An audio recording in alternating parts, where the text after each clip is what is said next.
Ladies and gentlemen, Ball 101 podcast, episode number 5, coming at it. Grimmy, Carson, and Aiden to be joined by James later tonight. Lots of stuff to get into. We're going to be into some NFL news, OTAs, the UFC fight card that just happened at the White House, and then we all have 2026 NBA mock drafts that we're going to be sharing with you guys and um, getting and all that. But before we get into that, I just want to cover the NFL news first. Starting with my Atlanta Falcons, we made a trade earlier last week where we acquired offensive tackle from the Kansas City Chiefs, Wanya Morris, in exchange for a 2027 sixth round pick. And I said this last episode, I thought the Falcons were going to trade for an offensive tackle. That was going to be Jack Conklin, but it ends up being Wanya Morris. So somebody who still is a solid rotational piece, but still very, very young. We didn't really give up a whole lot for him either, considering I think he's only 23, 24. I'm gonna check that real quick. Wanya Morris, he's gonna be somebody who is gonna be coming and filling in for Jawan Taylor. We signed him in the offseason to I believe, a veteran minimum after he had a rough season in Kansas City. Yeah, Wanya Morris, only 25 years old, out of Tennessee and Oklahoma. He didn't play a whole lot of games. This is his rookie season. He only played 12 games. Um, but this is still somebody with a ton of potential. And with our new offensive line coach, Bill Callahan, I think he can really um, exceed to potentially being a starter. I could definitely see him being sort of that Kaleb McGary role on the offensive line as a long-term starter for us if his potential is maximized. But even then, we give up very little for a guy who can has proved that he's been solid over his 3-year career with Kansas City, even though he hasn't really seen the field a whole lot because of the Jawan Taylor contract. But over his 3 years at Kansas City, he's been very consistent. He's played over 10 games in each of his 3 seasons. He played a full 17 game season in 2024, and I think he's going to be somebody who we look back on this trade whenever we win the NFC South and are in the playoffs. We'll look back on this trade and be like, that was the right move for us in that moment. So, in my opinion, for Atlanta, I'm gonna give this one a B plus. I'm gonna try to be as non-biased as possible, but definitely get a B plus for someone who we gave up a 2027 sixth and seventh round picks. I mean, those guys like picks like that, you rarely see people hit on. Um, Yeah, so I giving agree up with that sort of actually. like unproven talent for a guy who can stay healthy and stay consistent, which the biggest problem of our offensive line last year was being able to stay on the field and being able to stay consistent. So picking up a guy like Wanya Morris who has proven that he's able to fight through and be there and show up for the team when we need him is going to be absolutely huge for us. So Kansas City, I didn't feel like they really needed him. You have Josh Simmons. You um, probably gonna end up. I think they still have Jalen Moore. I don't know if he ended up signing somewhere else, but um, just didn't really need him. I could tell by the package that they got back that it probably was gonna be the best they were gonna get for him. So overall, I'll give this a C for Kansas City. There's not really a lot that I could say about this other than they probably got the best that they could for him. And but William Morris to Atlanta, the grade I'll give Atlanta a B plus, and Kansas City's going to get a C on my end.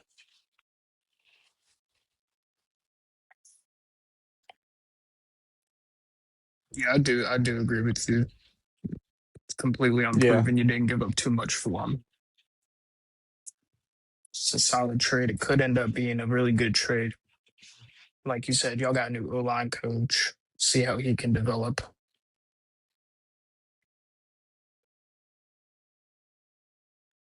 And then Honestly, I agree. the Oh, what are you gonna say, Cars? I honestly agree with that. What you said. I don't really have much else to add. I think we just have to see how the trade plays out. Um, because season hasn't even started yet. We just got done with OTAs. So yeah, we'll just have to see. But I agree with what you had to say. And then second biggest news, in my opinion, before we get into OTAs, Saints bring back one of their franchise legends, Cam Jordan, on a 1 year veteran minimum. Yep, Um, huge. Nothing really much to grade there. Just, it's good to see him go back and play for the franchise he's played for his whole career. And that's great to see. Obviously not a big Saints fan, but Cameron Jordan's a guy who, him and Drew Brees are pretty much the only two Saints players I'll ever cheer for, I think, in my life. Um, Yeah, so seeing him being able to stay with the Saints is super good for me. Um, to see that him staying in a iconic jersey, iconic city like New Orleans. yeah, I agree. I think that he's a pivotal piece to their defense. He's that veteran presence that they need to keep on their team. He's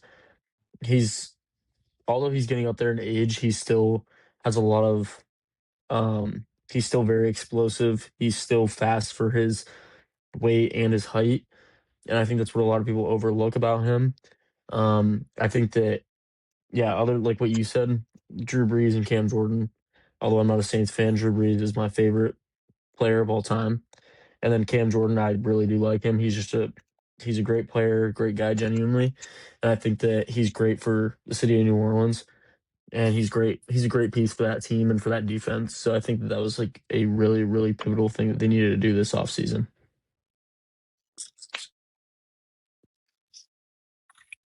Yeah, to me, it's a great move to bring him back because you really needed a defensive leader in the locker room, especially after you lost Demario Davis to the Jets. So bringing back a guy who's been there for so long, who can teach the young guys, it's just a very smart move by New Orleans.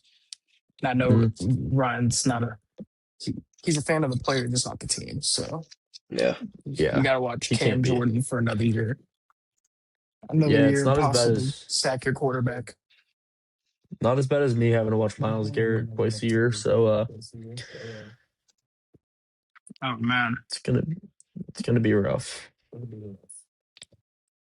I had to watch Michael Parsons for a while before he got traded. Well, Yeah, But they Aiden's are. a yeah, big Commanders fan. Carson, obviously, Seahawks fan. yep. I'm probably going to that Commanders Seahawks game in September. So yeah, right in DC. It's gonna be a fun one. Yeah. Hopefully we can guard JSN this time.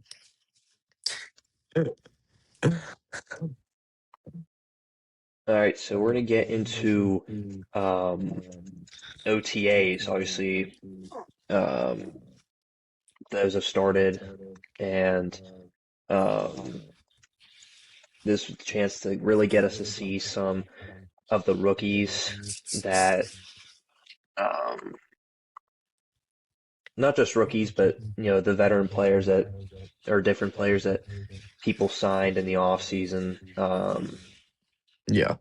So I just want to run through some of these headlines, and I want to know what you guys think about these headlines here. So we're going to start with the New York Jets. Believe it or not, these are the three players. I'm just going to say the headline. Now I want your guys' take on this. From the Jets, Yardbarker states that Geno Smith, Braylon Allen, and Garrett Wilson are among the players drawing attention. Smith is aiming for a Pro Bowl level season. Allen is making weight gains at 250 pounds, and Wilson is happy with his development. So I want your guys' take on this. Do you buy I'll this I'll headline start or first no? on this. I'll start first on this. I'm sorry, Aiden, but I okay, here's my thing. Geno Smith, we traded as a franchise, we traded Geno Smith at the perfect time. We got rid of him at the perfect time because he had his peak with us. he had an amazing season with us, got us to the playoffs, and then after that, it was literally watching a garbage fire. And then he went back to the Jets, so it's kind of full circle for them. Um, but also, the more I think about it, like he had he had more weapons with Seattle when he was there. Now he goes to a Jets offense and a Jets franchise that is kind of in shambles at the moment and has been for quite some time. And I mean, the only guys that stand out to me really are Adonai Mitchell and Garrett Wilson, as you said. And I think, yes, if Geno Smith can utilize Garrett Wilson and Adonai Mitchell and even Brees Hall, um, if he gets Brees Hall involved in some receiving plays, I know that he's a decent receiving back, then maybe he can get a Pro Bowl season. But also another thing with that is that the Pro Bowl doesn't really mean anything anymore.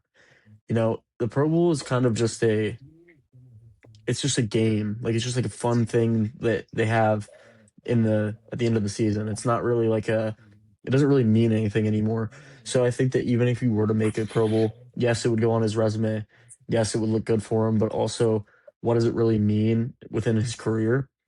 I think that he had a better tenure with the Seahawks. I think that was his best point in his career. Um, because he really didn't show his potential from college where he was throwing 500 yards a game to Tavon Austin to the NFL to the pro level until he got to Seattle because he had Tyler Lockett, he had JSN. That was JSN rookie year. Um he had Doug Baldwin at the end of his career. So I mean, like he had these guys that are veterans, and then he had one rookie that ended up being offensive player of the year last year, and he was from Ohio State. Ohio State's a great, although I hate Ohio State. Ohio State's a great receiving a receiver school, and I think that that is really what boosted him. So I think that if he can utilize his weapons well, or at least well enough, yes, he could be a Pro Bowler. But I don't know. I think that Garrett Wilson obviously has the best shot at being a Pro Bowler, but it also depends on how Geno Smith can play because I think that we could honestly see Brady Cook and Cade Klubnik getting a lot of snaps this year, even on at the end of games or even halfway through the season, they can make a QB change. So I think he has to be mindful of that. Um, but yeah, I mean they're really like in a bad state right now, and also their schedule is tough. I mean they have to play Packers, Lions, and Bears back to back to back. And they have to play the Patriots 2 weeks after the Bears. And they have to play the Chiefs and Bills, the Chargers, the Broncos, Patriots again, Bills again. I mean, and even the Vikings, because the Vikings, I think, are going to be a surprise team this year. But I just don't see that happening for Geno Smith. I could see it happening for Garrett Wilson. Um, but it all depends on what the QB situation is because I don't see him lasting all season. And what do you think about these headlines? Uh, I buy you said Braylon Allen. Braylon Allen hype. Garrett Wilson is quote unquote excited with his development, and Geno Smith is aiming for a Pro Bowl level season. Geno Smith and Pro Bowl in the same sentence. Okay. Do you buy it or do you not? I buy the first two. I don't buy the Geno Smith part, and here's why. We've seen Geno Smith time and time again have weapons, have an offense around him, and he's going into a season with the Jets where he somewhat does have weapons. They had a very good draft. They got Omar Cooper. They signed Tim Patrick, who was a solid weapon when he was in Detroit. You got Garrett Wilson, of course. You drafted Kenyon Sadiq. You have weapons. They gave him a decent receiving core for this season with the Jets. The problem is Geno Smith doesn't know how to throw a football. Geno Smith will have a game where he'll throw for 300 yards and two touchdowns, but he'll also throw three interceptions and you lose the game because he throws an interception in the fourth quarter. So I don't buy it at all. We've heard this type of hype before, not last year with the Raiders, but going into a year with Seattle. I think after the Pro Bowl season. Did he make the Pro Bowl that year with Seattle? Yeah, I don't think Pretty sure so. he did. Did he? I think he I did don't think he because did. because Only of because the the Super AFC was Bowl. loaded. I can look right now. I Let's might be just wrong on say, that, but I think yeah, he did. yeah, I'm pretty sure he got in because someone got hurt and he was a reserve. Yeah, that's what I think as well. Um, Yeah.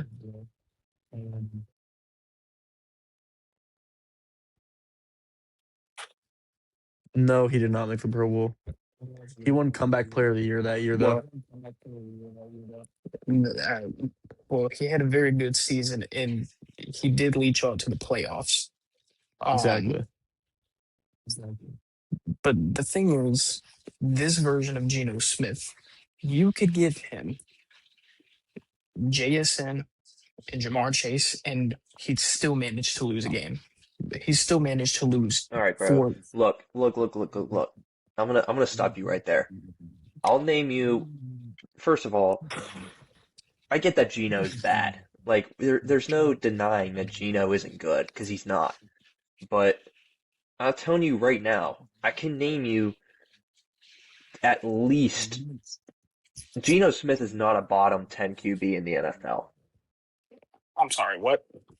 I would disagree Geno with Smith that. is not a bottom 10 quarterback in the NFL right now. Yes, he is. There is Come zero on. chance. Come on, bro. Look, bro. I get it. The I numbers could name you don't 20 look better. pretty. I could definitely name you 20 better. We're talking starters, right? So you're saying he's not a bottom Starters, 10 like starter? I'm saying among the starting quarterbacks, Geno Smith No way. is at least top I could 20. name you 20. No. Do you want me to Do name you it. 20? Josh Do Allen, it. Lamar I'll Jackson, keep track. Jaden Daniels, Drake May. That's 4. Jalen Hurts, Joe Burrow, 4. Caleb Williams, Trevor Lawrence, Dak Prescott, Patrick Mahomes, Bo Nix, Justin Herbert, Matthew Stafford, Tyler Show last season, Matthew Stafford. Ooh, I already said him. I I would say he had a better year I don't know about Tyler. as a rookie. I wouldn't take Tyler I'd give him Shuck. Tyler Shuck. If you're All talking right, Baker about, Mayfield. we're talking about this season. Yeah, this past Did you season. say Aaron Rodgers?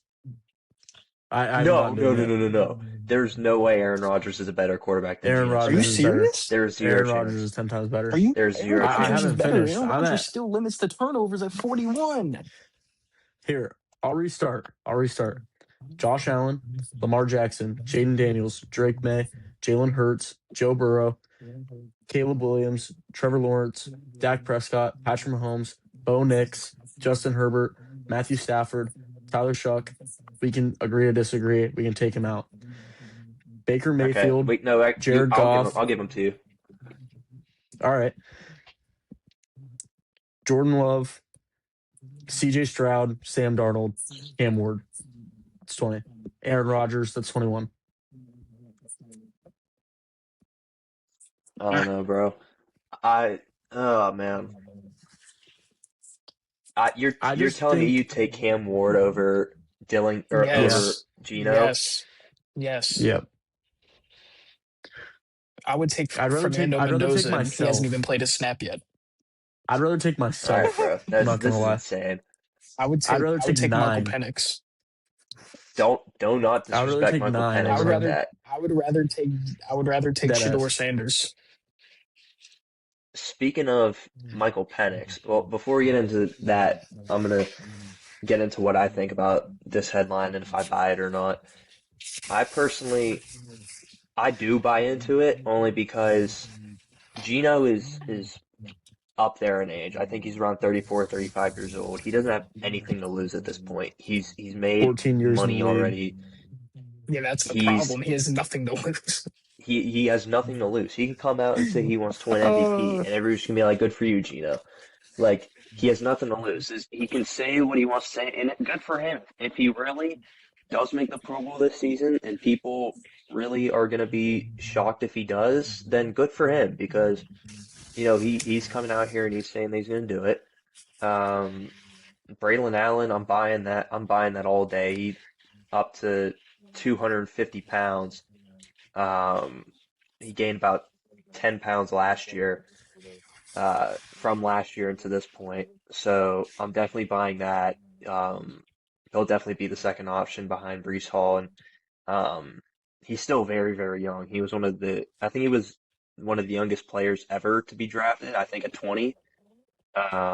So he still has so much raw potential for him to be a superstar running back in this league. And then um, Garrett Wilson obviously hasn't had the best of quarterback play, so him coming out and saying that he's happy with what Aaron Glenn is doing and what he's been able to do with Frank Reich, his new offensive coordinator, and the different coaches in terms of him getting to where he knows he can be is super exciting to hear because obviously Garrett Wilson, I wouldn't want to go to the Jets, especially if I'm a superstar receiver like Garrett Wilson. So just hearing that he's satisfied with everything going on in the Jets building, and for once I feel like the Jets have some sort of structure in their building and some sort of path, if you want to call it. I can respect that. Yep.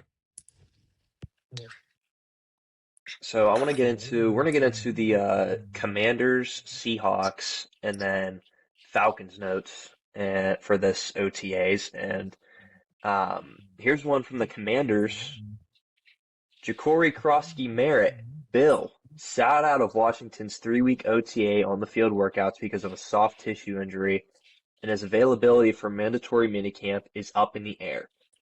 He is inside track for now to be the team's lead runner, but he must hold off the likes of Rachaad White, Kaytron Allen, Jerome Ford, and Jeremy McNichols.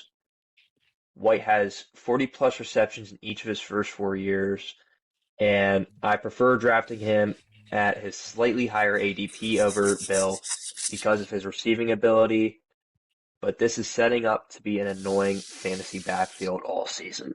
So, Aiden, I want to start with you. What do you think about this headline? Do you buy it or not? Do you think that Bill could be your week 1 starter for the Commanders? I think he's probably going to be the lead back week 1 just because that's how it was last season, and they're going to try that system at first and see where it goes. And if you see his numbers are down from last year, then you're going to see Rachaad White take the lead, which I'm fine with. He's on a 1-year prove-it deal. And if Rachaad White does become the week 1 starter, I also wouldn't be shocked. You could really flip-flop between the two. They could definitely split carries. Uh, they're two very different running backs, you know. You got Ja'Cory Krosky Merritt, who's your elusive back who can catch passes in the backfield and, you know, get a good 7 to 10 yards out of it. And then Rachaad White's more of a bruising goal line back who is also a receiving back, but he's more of like, you know, your third down guy as well. So I really wouldn't be shocked if it was Krosky Merritt week 1. And that's who I expect it to be, just because, you know, I believe that Dan Quinn's going to want to do the same system, and that this offense is going to run similar to how it did last year, which the offense wasn't bad last year. It was your defense. So I'm more worried about their defense than offense.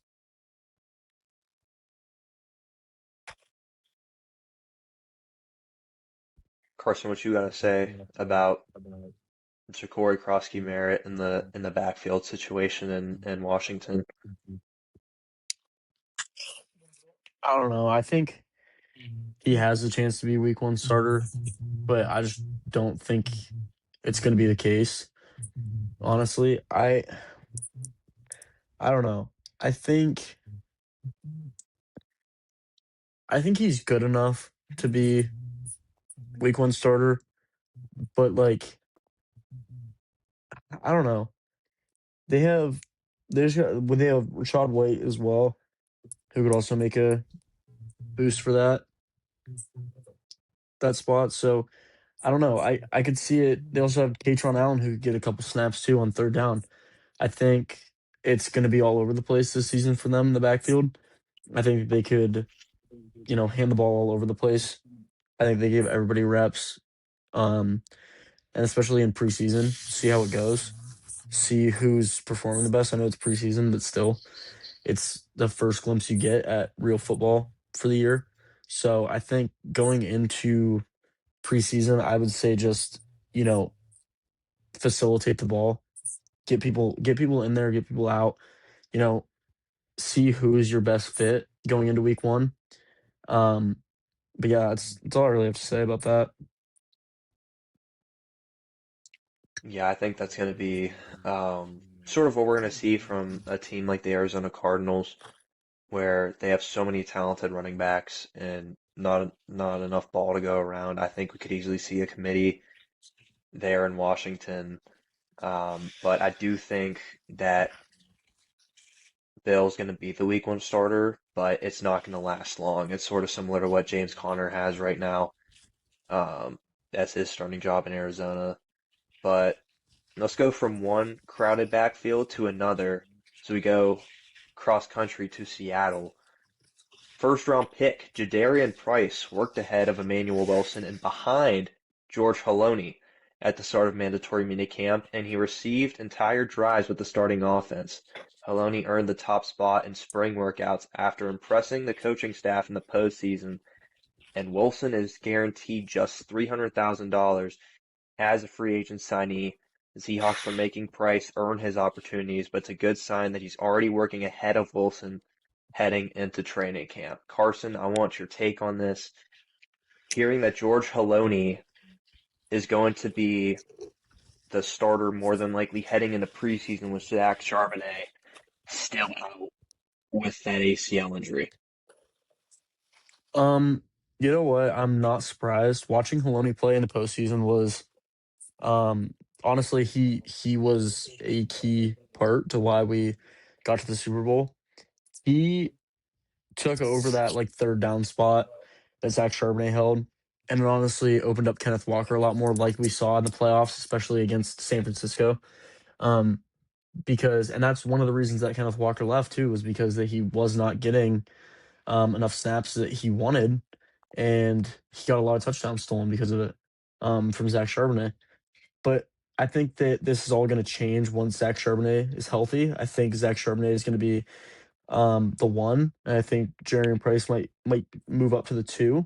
I think Emmanuel Wilson was honestly a great sign. I think that we needed more depth for our running backs. They all kind of play the same as well, except for Jerry Price. I see like a little bit of Kenneth Walker in him. He's a little bit faster than those three. Halani's pretty fast as well, but Jadarian Price is kind of like what we had in Kenneth Walker, and that's that's honestly like, to me, I didn't see him be going into preseason being the starter or even being that second string guy, because we see Halani and how he did in the postseason last season, and he played amazing when he needed to.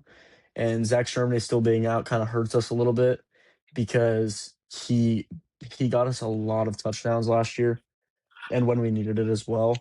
But I think that when we go into the actual season and when Zach Charbonnet comes back, I think at that point, Jadarian Price will be in that two slot over Halani. But you know what? Things could change. Halani could have a great season as running back one to start off the season, and Jadarian Price will maybe be in that two spot, which I think he will be to start off. But I mean, it all comes down to how they do during the season. Yeah, preseason, we'll see. But I want, like just what I said with the Commanders, I want everybody to get snaps. I want them to actually go through and see who is the best fit for that offense, because, you know, we do have great wide receivers, but when it came to that Super Bowl, JSN was getting triple teamed and double teamed the whole game. So it only led us to run the ball, and we ran the ball really, really well.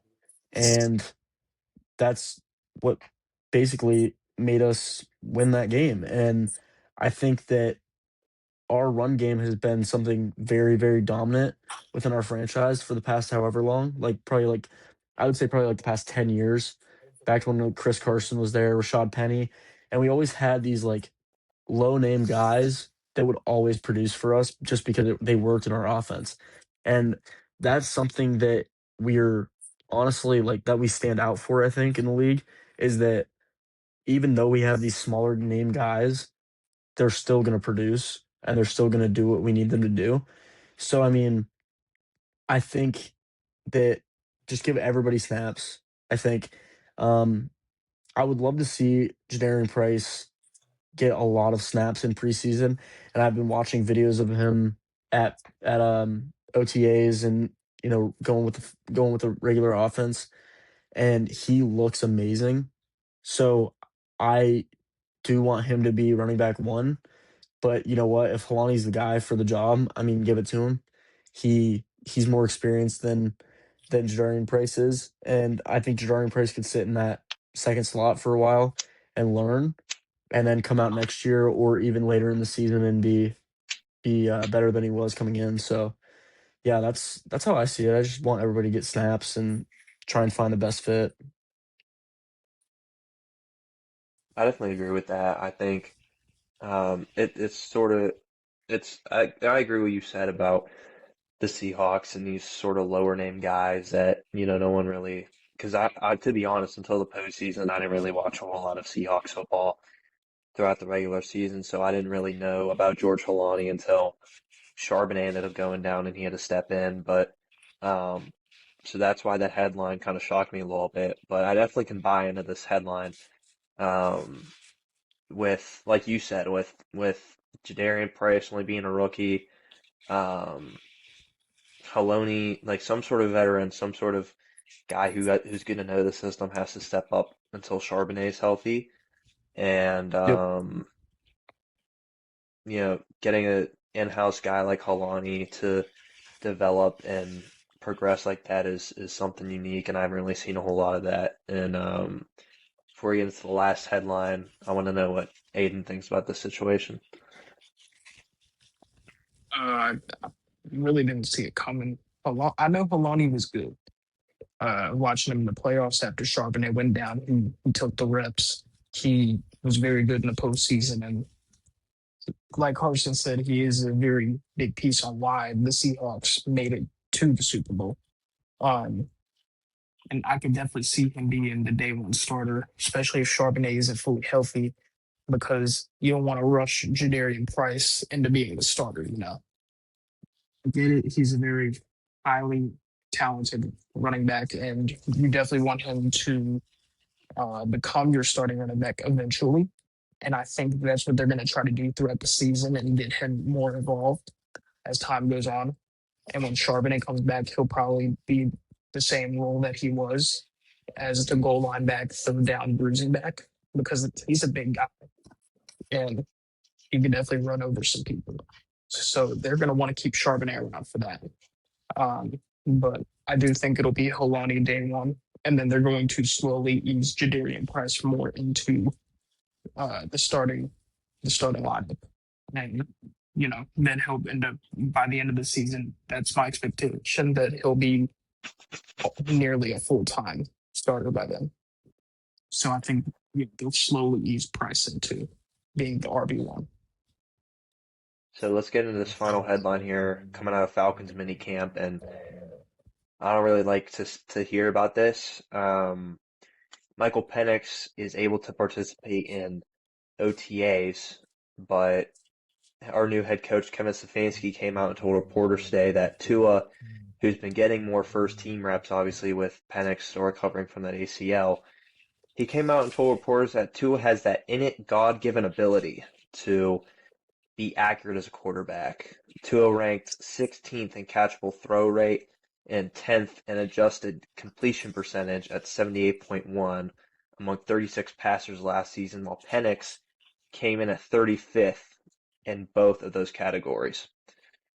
And it is reported that Tua is going to get first crack as a starter until Penix is healthy.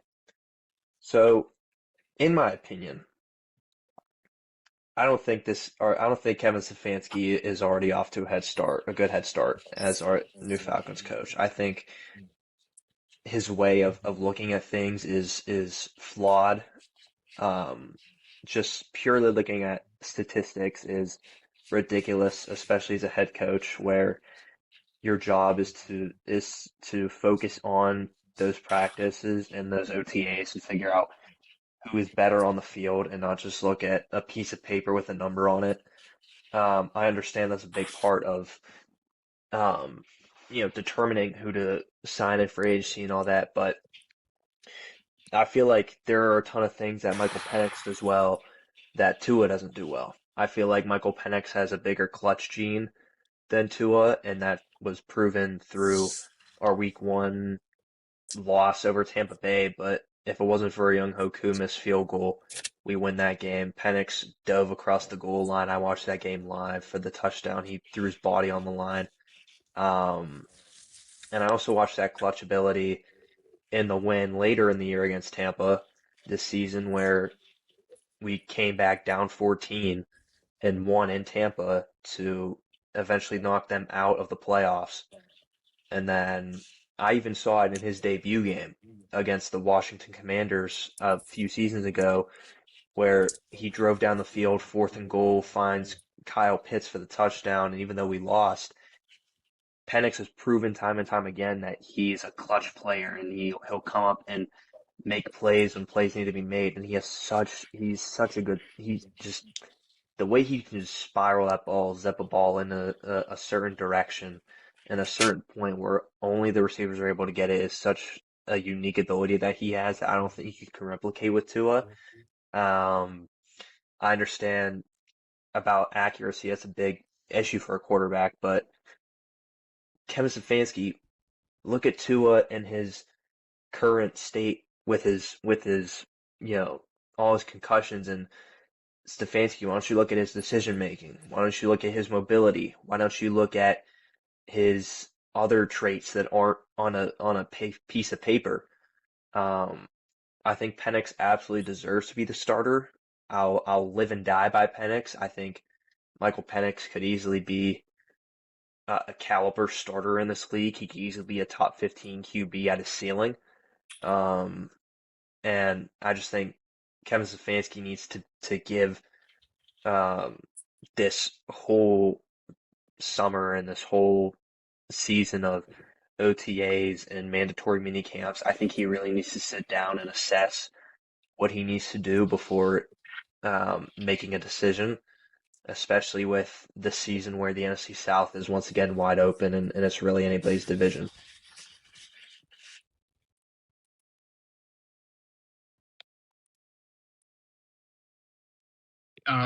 Yeah, I do agree with you. I do think that Penix will be, your day one starter, but of course, you don't know how it's going to look come kickoff week 1.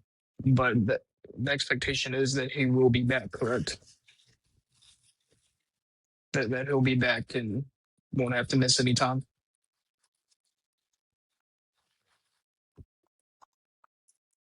I believe that's what it is. But yeah, apparently two is playing very well right now at OTA. So it doesn't I keep shock hearing me. that. Like, I don't I don't understand what's so special about Tua that Kevin Stefanski is pretty much willing to put his job on the line out there and say, this is our guy when we're not even out of the month of June yet. Like, give it a break for a second. Like, Michael Penix is easily a top. All right, well, I'm not gonna say top 20 again because you already named 20, but you get what I'm saying. Like, his potential is so high. I don't understand why. Like, and I understand they both have injury concerns. Michael Penix is on his 3rd ACL reconstruction at this point, and I get that. Mhm. But still, Tua isn't any better. I'd rather have a quarterback that can't walk than a quarterback who has so much brain damage he can't even read a defense. So yeah, Tua is coming off the worst season of his career, and that's a big concern coming into this season. But you also got a big concern about Michael Penix and how he had to get that 3rd ACL surgery, and it's like playing with fire. You really don't know which one's gonna burn you worse. But if I had to choose one that would, it's definitely Tua. He has the bigger risk, but he also has the higher ceiling, in my opinion. Because when you look at the season he had where he was on the MVP ballot, of course, where he almost threw for 5,000 yards and led the Dolphins to the playoffs, that's the ceiling you're going to get. And I don't think that's a very bad ceiling. And I do agree with you. Penix ceiling, he could be a top 15 quarterback with, near, I would say, either nearly 4,000 yards or slightly over 4,000 yards with just under 10 interceptions, and I would say 25 touchdowns. I think that's your ceiling with him coming into this year. Tua's, on the other hand, I think you could see Tua at his ceiling go for 4,500 yards, 30 touchdowns, and 10 picks, because that's pretty much what he did in 2023. But of course, Tua is a concussion away from getting permanent CTE and brain damage. So, yeah, I think I would rather go with Penix for week one, but I also would not be shocked at all if Stefanski decided to name Tua the day one starter. And if it was up to me, I would probably go with Penix just to give him a shot and see how he plays. And if he has to get benched, then he has to get benched. I mean, if you're 4 weeks in and you're 1-3, and his touchdown interception ratio is like 5-5 or 4-5, he needs to go on the bench. And you need to give Tua a fair shot.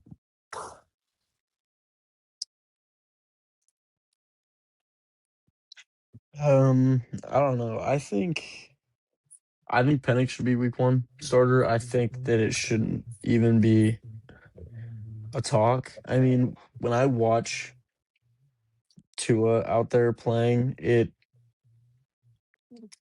how do I want to say this? It's like watching a blind dog trying to catch a ball. He literally, like, sometimes he just hucks the ball in the air and prays.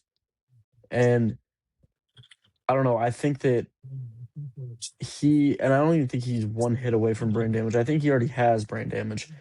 So, and I also agree that he's the bigger fire to play with.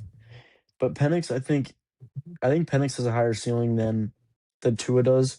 Tua's already into his career a couple years, and he, yes, he's been on the MVP ballot.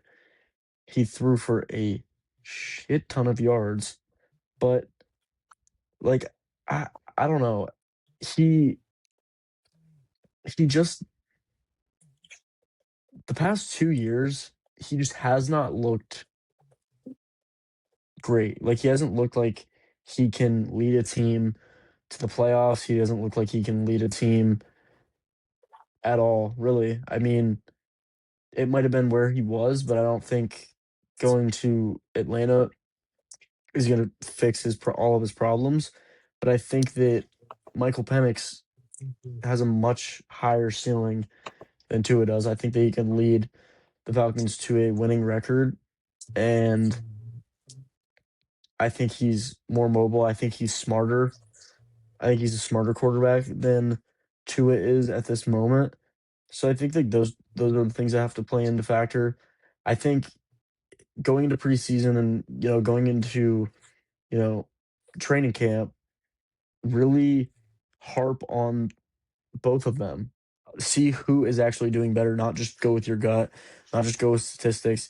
See who is doing better and pick it that way, because I don't think that they should go off stats. I don't think they should go with their gut. I think that they should go with who is looking better before week one, because if they don't, I think they're just cutting themselves short, especially if they pick Tua over Penix, because the Falcons are a young team and Penix is even younger than Tua is. So I think that he also fits in better with that team. So I don't know. I think you give it to Penix overall, but I don't know. We could see Tua starting week one, which I don't think would be the move.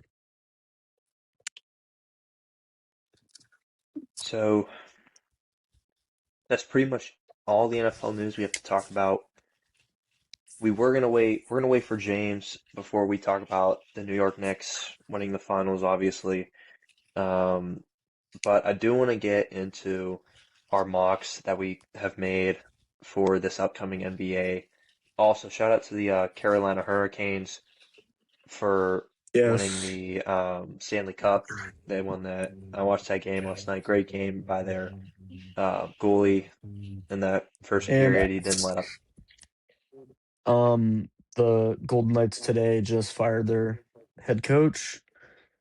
So that, and which I was actually surprised about. That's just like me going off of what you had just say. I'll make it quick, but they fired him, and he was there. I think he was there when they first came into the league. I could be wrong. Um, but he led that team to the playoffs. I don't know if he was there for their last cup. I don't believe he was. Um, After their last cup, they really died down. They looked like they had no life left in them for a season or two, and then James, I think it was Tortorelli. He came in and brought them back to the Stanley Cup Finals, and they let go of him. So I was really surprised to see that because he actually did a lot in his first season there. So I don't know. I was kind of surprised about that. That definitely shocking to me too. I mean, I'm not even like a big hockey fan, but um, letting go of somebody like that. Talking to people who do watch hockey, they said that he wasn't really respected or liked across the league, which Yeah. could be a reason why he ended up being fired. But um, oh yeah, Carson, you did want to talk about the UFC fight ring at the White Yeah. House, so I'll let you have the floor and you can talk about that and give your thoughts on the White House fight Yeah. card. So was Freedom 250 was on Sunday, and it was honestly, it exceeded my expectations, and I think it also exceeded a lot of people's expectations because when a lot of the fans first saw the card, they really didn't like it, and then afterwards, I think they kind of ate their words. It was the first ever UFC card to end in KO or TKO ever. So that was insane. We also saw Ilya Taporia. He lost his zero. He's now 17-1. Justin Gaethje beat him for the title. Also, Alex Pereira, he looked lifeless out there against Cyril Gane. Cyril Gane's now the champion for heavyweight. Sean O'Malley looked really, really good. Josh Hokett looked really, really good, and Derek Lewis looked horrible.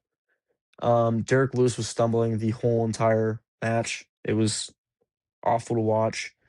Um, Marcio Rufi with an amazing, amazing fight. His knockout on Michael Chandler was disgusting. Bo Nickel, Penn Stater, had a great match.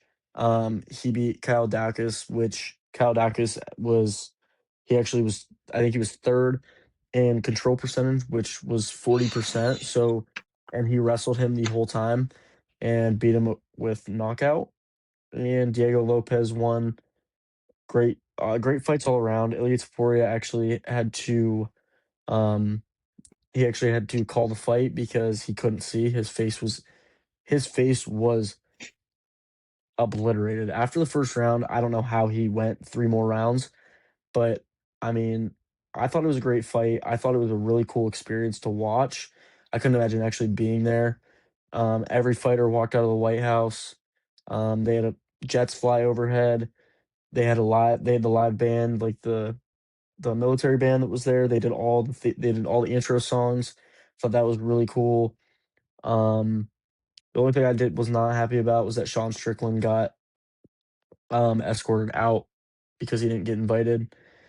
I guess he has problems with Trump, and he snuck into one of the outside rings that was on like the other side of the lawn and got escorted out by the police. But yeah, I thought overall it was honestly a great event. It was really cool to watch. I thought the card exceeded expectations for a lot of people. I know a lot of people were upset about Ilya and Alex losing, but other than that, I think it was a great card. But yeah, I really liked it. They'll never have one again, so I was happy that I got to watch it. But yeah, I thought it was really cool.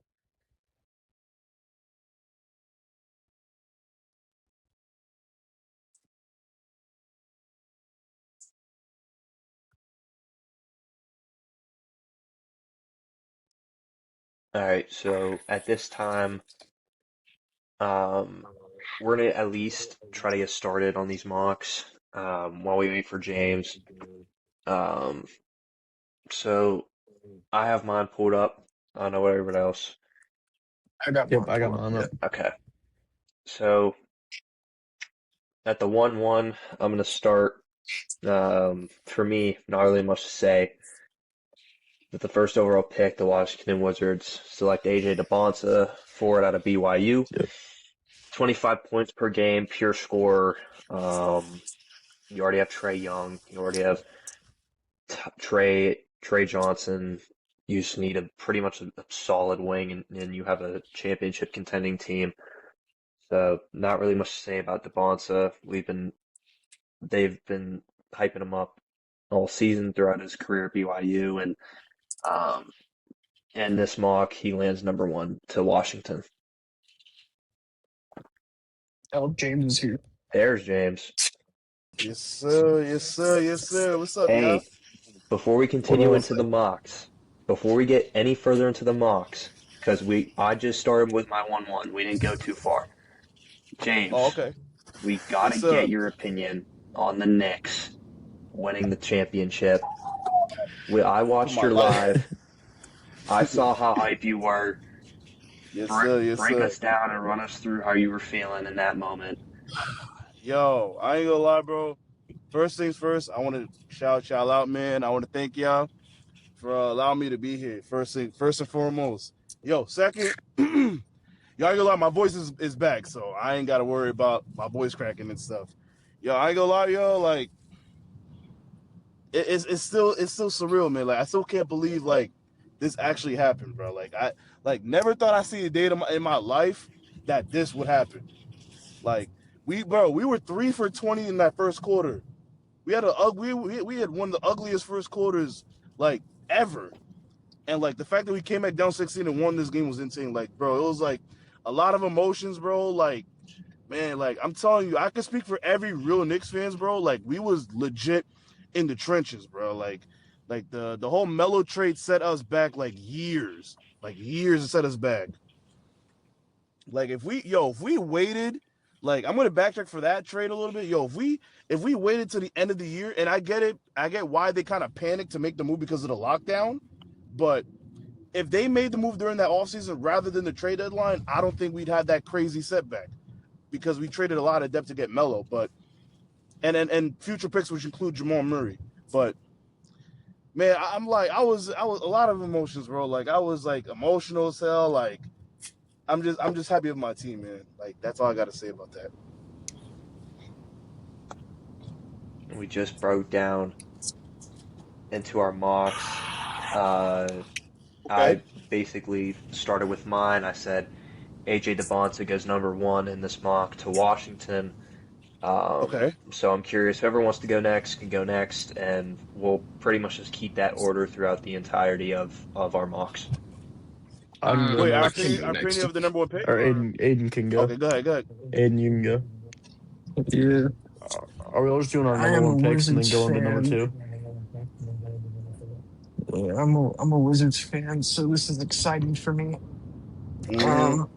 I got my Wizards taking AJ Debonsa to number 1. To Okay. me, it's a no-brainer pick. The only way I could see us taking Darren Peterson is if, you do all the draft interviews, and you find out he's just a much better prospect. Health concerns are my issue with him. Mhm. So to me, it's still Debonsa's the no-brainer. But if they think that, better potential is Peterson, I wouldn't be mad at it. But to me, it should be DeMonsta because he has all the potential in the world. To me, uh, he's he's a range. He's got range. He's got outlier physical traits, advanced handles, and his potential for 3-level shot making. And he could definitely become a star. And dare I say, the next face of the league? Or is that just bias? I don't know. But to me, DeMonsta feels like the safest bet, number one. I respect All that. right. At number 1, I got the Wizards taking AJ DeMonsta. Like, let's be for real. He's going to be out of this draft class. Maybe I'm wrong, but right now he's going to be the best player in the league as a rookie next season. But you know what? It might be a thing that we saw last season with Cooper Flag and Con Knippel, where Con Knippel was battling him for that Rookie of the Year.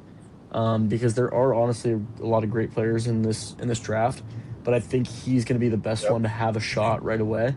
With his height, his range, his explosiveness, I think that he is the clear number 1 pick.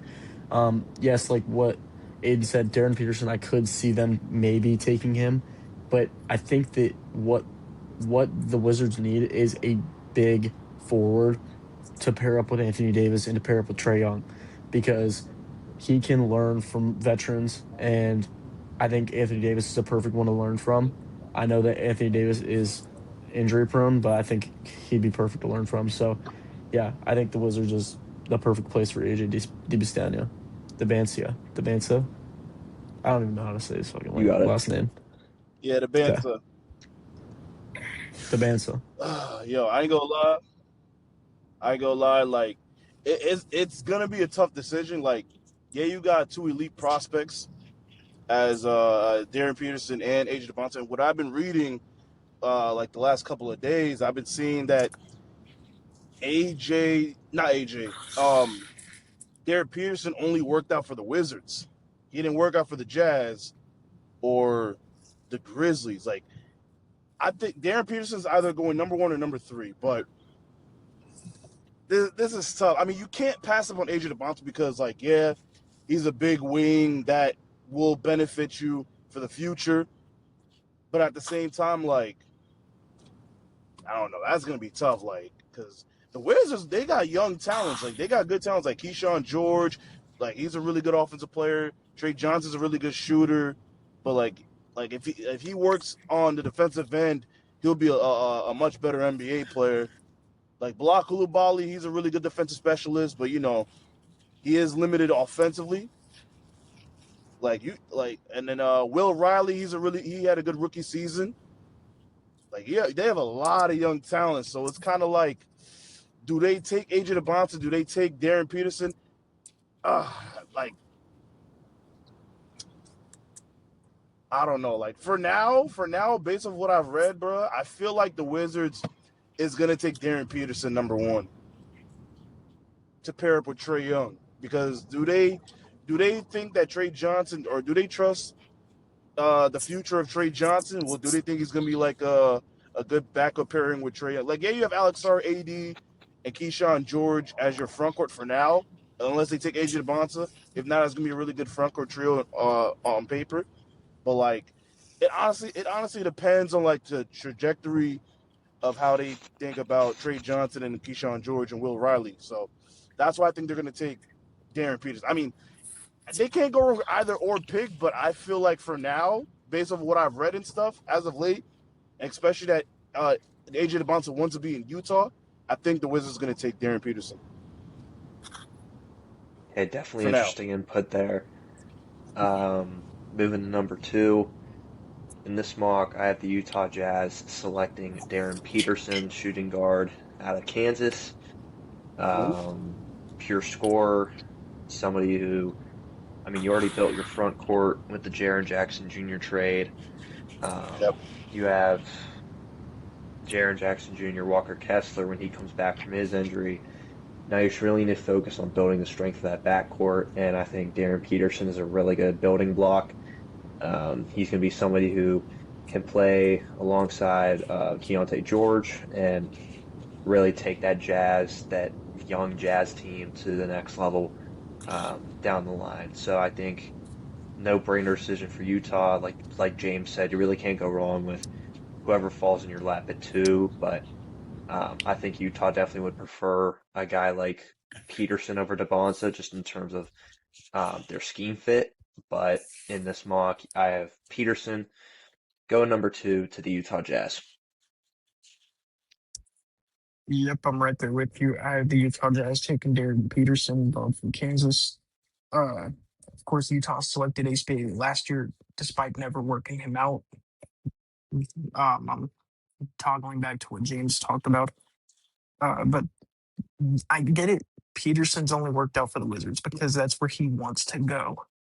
But Ace Bailey did the exact same thing and still landed at Utah. So the Jazz don't need a one-on-one to know how special that Darren Peterson is. He's one of the best guard prospects of the last decade.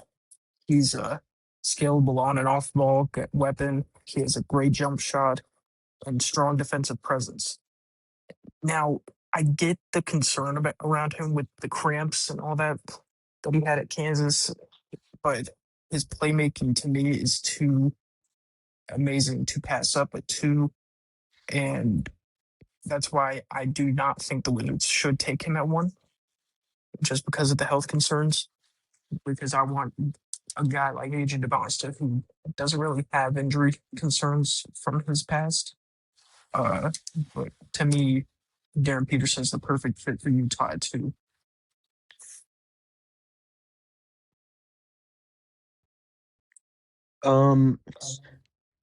At 2, I have Cameron Boozer going to Utah. Cameron Boozer was the best player in college last year, hands down. I know that they didn't make it to the national championship, whatever, but him alongside his brother, he was the best player in the league. He was the best player in college basketball. And then also, which what I'll get into later, but like Isaiah Evans as well. Like they bounced so well off of each other. Isaiah Evans had been there a year, and as a freshman, he played really, really, really well at Duke, under John Schneider, and I think he will fit well there. I think that he could play not only power forward but also small forward and maybe a little bit of center. So they could use him very versatilely. And I think with Darren Peterson, you're not going to really get that. I think you could maybe flex him to small forward with Darren Peterson, but I think that with Cameron Boozer, you're getting more bang for your buck. Because I think that what they need to do is just go all in on a rookie and use him as much as they possibly can. And I think that he's honestly the perfect fit for Utah. Okay. My number 2 pick is going to be AJ DeBonta. Like, yeah, I've been seeing the concerns of like, oh, how will he fit with guys like Larry Markkinen, Triple J, and Ace Bailey? Like how would Ace Bailey fit if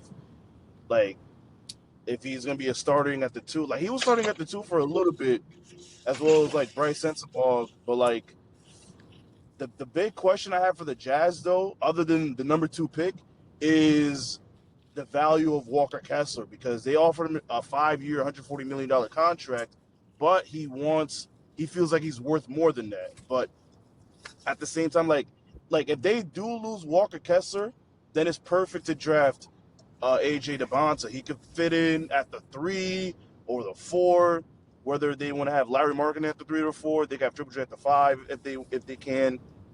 But yeah, the starting lineup is going to be interesting if they keep Walker Kessler and they get AJ DeBonta, because where will Ace Bailey fit in with the team? Where will AJ fit on the team? Like, will he be at the 3, the 4? Will Walker Kessler fit on the team? Like, I mean, the point guards is set. You have Keontae George as your starting point guard. Your backup point guard is Isaiah Collier. You know, they traded Walter. They traded Walter. Walter What Clayton. was his name? Yeah, Walter Clayton to the Grizzlies. So So it's gonna be interesting on what the Jazz do this whole summer at number 2. But I think they're gonna get AJ DeBonta, hometown hero. So going into number 3 in this mock, the Memphis Grizzlies at number 3. They're going to select Cameron Boozer, forward out of Duke. Need a triple J replacement. Jaw's still in Memphis for the moment at this time of recording. That could very easily change in the next couple months. But to me, Cameron Boozer, like Carson's saying, is the best player in college. He's one of the best all-around prospects in this class. The only thing that concerns me with Boozer is his mid-range jumper. He doesn't really have a lot of flexibility from there, but when you're as talented and you can sort of make up for that lack of skill from the mid-range, and you just have the ability to be such a good playmaker, a facilitator. Sometimes he's pretty good from beyond the arc. So when you are good at a bunch of things, it really doesn't matter if you're lacking in one category. A team is going to recognize your talent, and I think that's what Memphis has to do here at number 3. So with my selection, Cameron Boozer goes to Memphis. Ooh, well, me and Ryan are 3 for 3. I have Cameron Boozer also going to the Grizzlies at 3. Um, I would rule him out going second or possibly even first if the Wizards are just crazy. But I do have him going to 3 to the Grizzlies. In my opinion, he had the most dominant freshman season since Zion Williamson. That's just my opinion, though. I think he was better than Yeah, Devontae agreed. and Peterson. And Agreed. that's why it wouldn't shock me if he went higher. But I feel like it's a match made in heaven for him to go to Memphis to form that front court with Zach Edey. That would be a disgusting front court duo because Zach Edey is one of the better rebounders in basketball. And then Boozer would make this team one of the best rebounding teams in general if you got him. He's a knockdown shooter with the handle, his footwork, the vision to attack closeouts, and he could be the primary hub offensively. He's just he's going to be one of the best defenders in the league, in my opinion. That's his potential. That mid-range jumper, like Ryan said, it's something to work on. But if you can work on it and it can become a fluid part of his game, we're going to have some talks about who the best player in this draft class really is. Because it could very well be Cameron Boozer. And that's going to hurt me if it ends up being him. And we end up taking DeBonta, and we could have had someone better. Because you never want to mess up the number 1 pick, especially when it's your favorite team that has it. At 3, I got Darren Peterson. I think that he is the level of playmaker that, in case Ja Morant does leave, that they can replace him with, or even if Ja does stay, pair him up with him. I think that right now that is maybe one thing that they're missing is that flexible wing, a tall, flexible wing. And I think that Darren Peterson can fill that spot. Now, do I think he is actually going to go to Memphis? No, but I think that honestly, that would be the best fit for him. But yeah. Okay. My 3rd overall pick. See, Memphis definitely needs a wing for 2 reasons. A, for the Triple J trade, and the second reason, RIP Brendan Clark. So yeah, that's another reason. So in my opinion, it's definitely between Caleb Wilson or Cam Boozer. And like Aiden said, I do agree that Cam Boozer is the best. He was the best college player all around all year, consistently. So yeah, I do think the Grizzlies will take Cam Boozer at number 3. Like the concerns for the Grizzlies overall is not only the job situation, also Zach Edey's health. Can Cedric Howard have another good season like he had in his rookie year? Can Jalen Wells stay healthy? Can they actually start a rebuild starting with Cam Boozer? That's a big question for the Memphis Grizzlies moving forward. So yeah, I do have Cam Boozer at number 3. So to me, in my opinion, this draft really starts at pick number 4 with the Chicago Bulls, and I kind of went back and forth on this pick a little bit, but I think the talent is there for Chicago, and I think they just have to recognize it. I have them taking Caleb Wilson out of North Carolina forward, um, two-way athletic forward. Um, Obviously, he got hurt at North Carolina, but I think even when he's back healthy for Chicago, he's still going to be able to make an impact. And I understand they have Monas Mazelis and everything there, but I think he's just going to be able to do a lot more. He has um, good ball handling skills, good mid-range scorer. Um, he's explosive. He has those traits that Cameron Boozer lacks.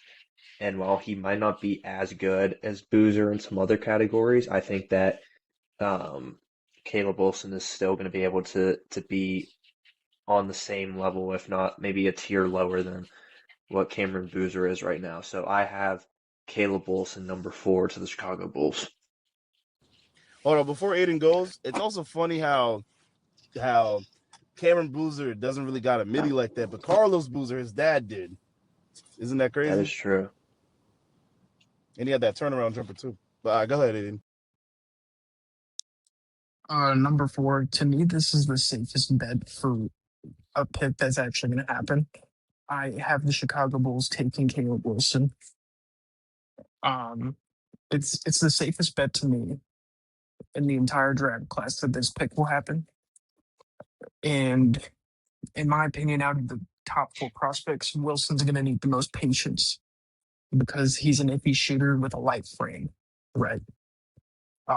But he does do well with being fearless and coming up in big situations. He's a lob threat. He's an explosive slasher, and there's flashes of that mid range scoring, but it still needs work. Um, if he can fill out his frame and put on some muscle and some more weight, this guy could possibly become a top 2 player in this draft class. And I can definitely see the potential there. And I love the pick for Chicago if that's what it ends up being, which 100% in my mind is what will happen because the first 3 picks are no brainers to me. You could flip flop the first 2, but those 3 are going to be your top 3. And Caleb Wilson is going to be, the underrated guy that was in that top 4. And he can very well be better than 2 of them. So Caleb Wilson to Chicago at 4. That's my take on it. I would agree with that. I also have Caleb Wilson going 4. I think that's the safest pick in this draft. I think that that's exactly what the Bulls need. And as Ryan said, that they do have Matez Bulis, but they also have Zach Collins. But Zach Collins is also on a pretty big contract. So, I mean, you're going to have to pay the guy or give him away. And I think that if you do end up picking up Caleb Wilson, he's going to take that position. And also, you're going to be paying less money for him. So I think that that would be not a bad deal. So, and also I agree with what Aiden said. Like could be the top 2 player in this draft when things are all said and done. But he is very, very, very slim. He doesn't have much muscle on him. He doesn't have much weight on him. So I think if he did bulk up a little bit, he could be a serious, serious threat more than he already is.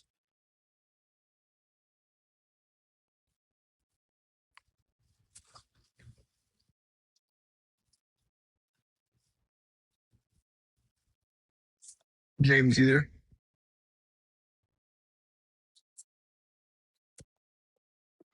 Yeah, I'm here now. I just got home. My fault. Are you good?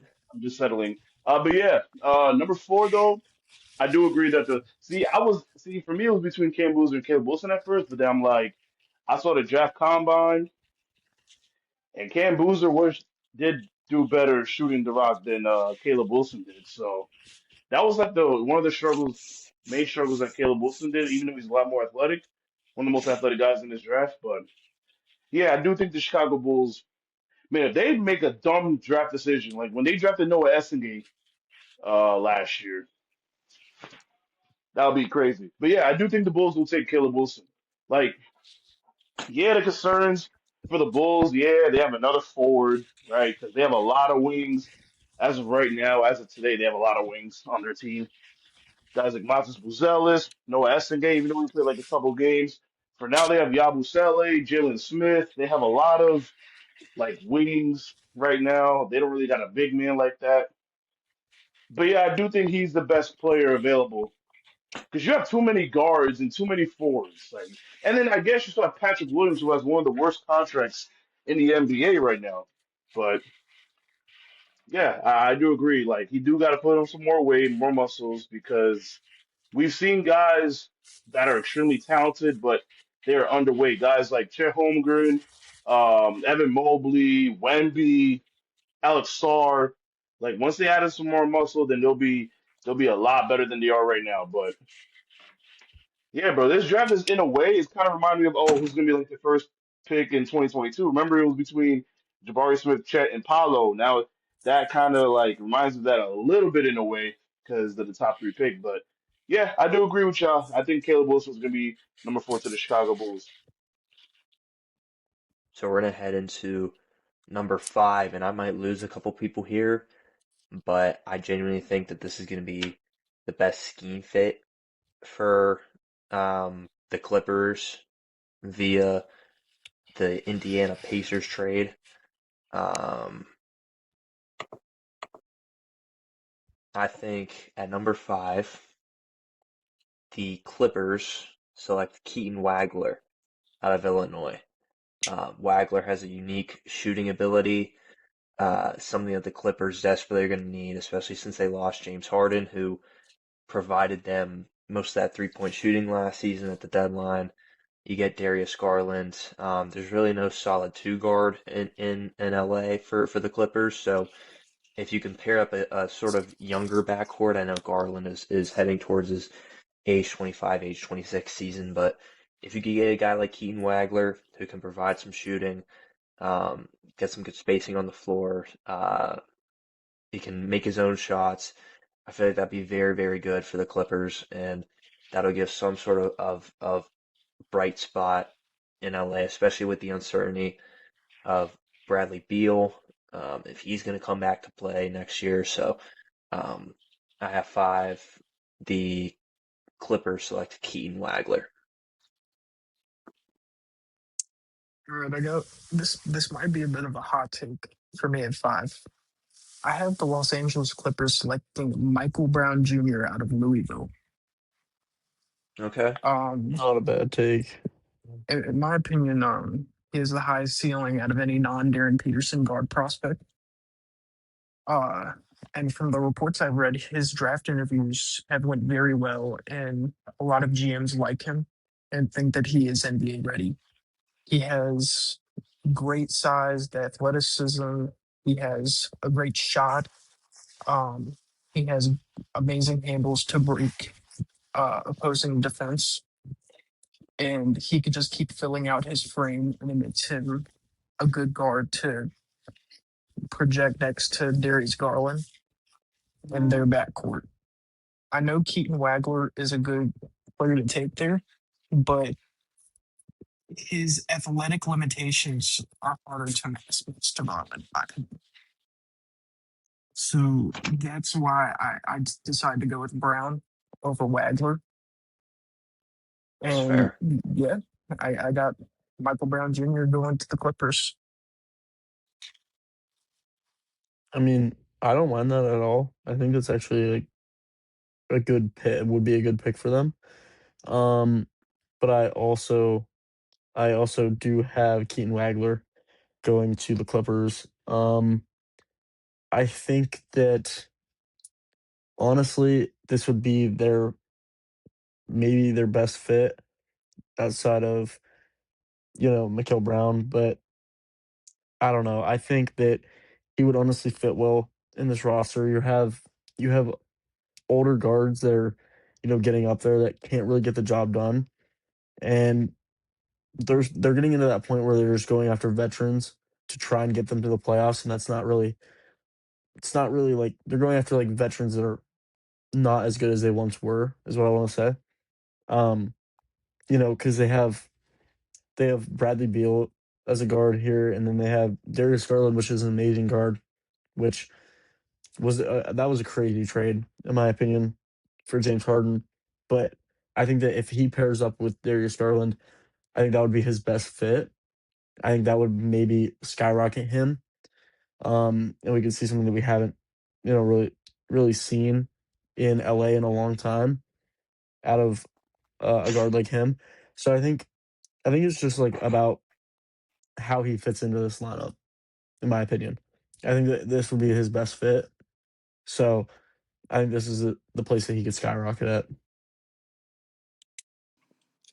Yeah, I agree with Grime and Carson. I do think the Clippers will take Keaton Wagler. I'm glad the Pacers don't got a lottery pick, by the way.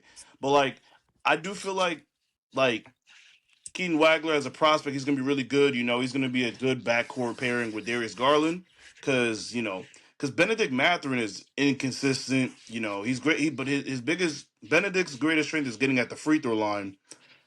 Although he doesn't necessarily have a main skill offensively, but Keaton Wagler, he's really good in transition, a really excellent passer, and he can shoot the lights out, yo. So I feel like he's gonna be a perfect fit. But like, his weaknesses, he's a really good defender, but in the NBA level, you got to add some more muscles to be, a really solid defender.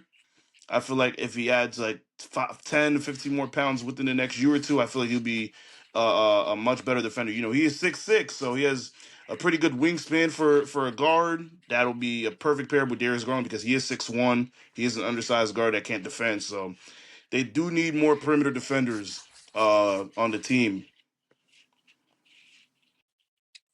So getting into the 6th overall pick here, this is my first of 2 trades I have in my mock, and this trade involves the Brooklyn Nets, obviously at pick number 6, and the Milwaukee Bucks.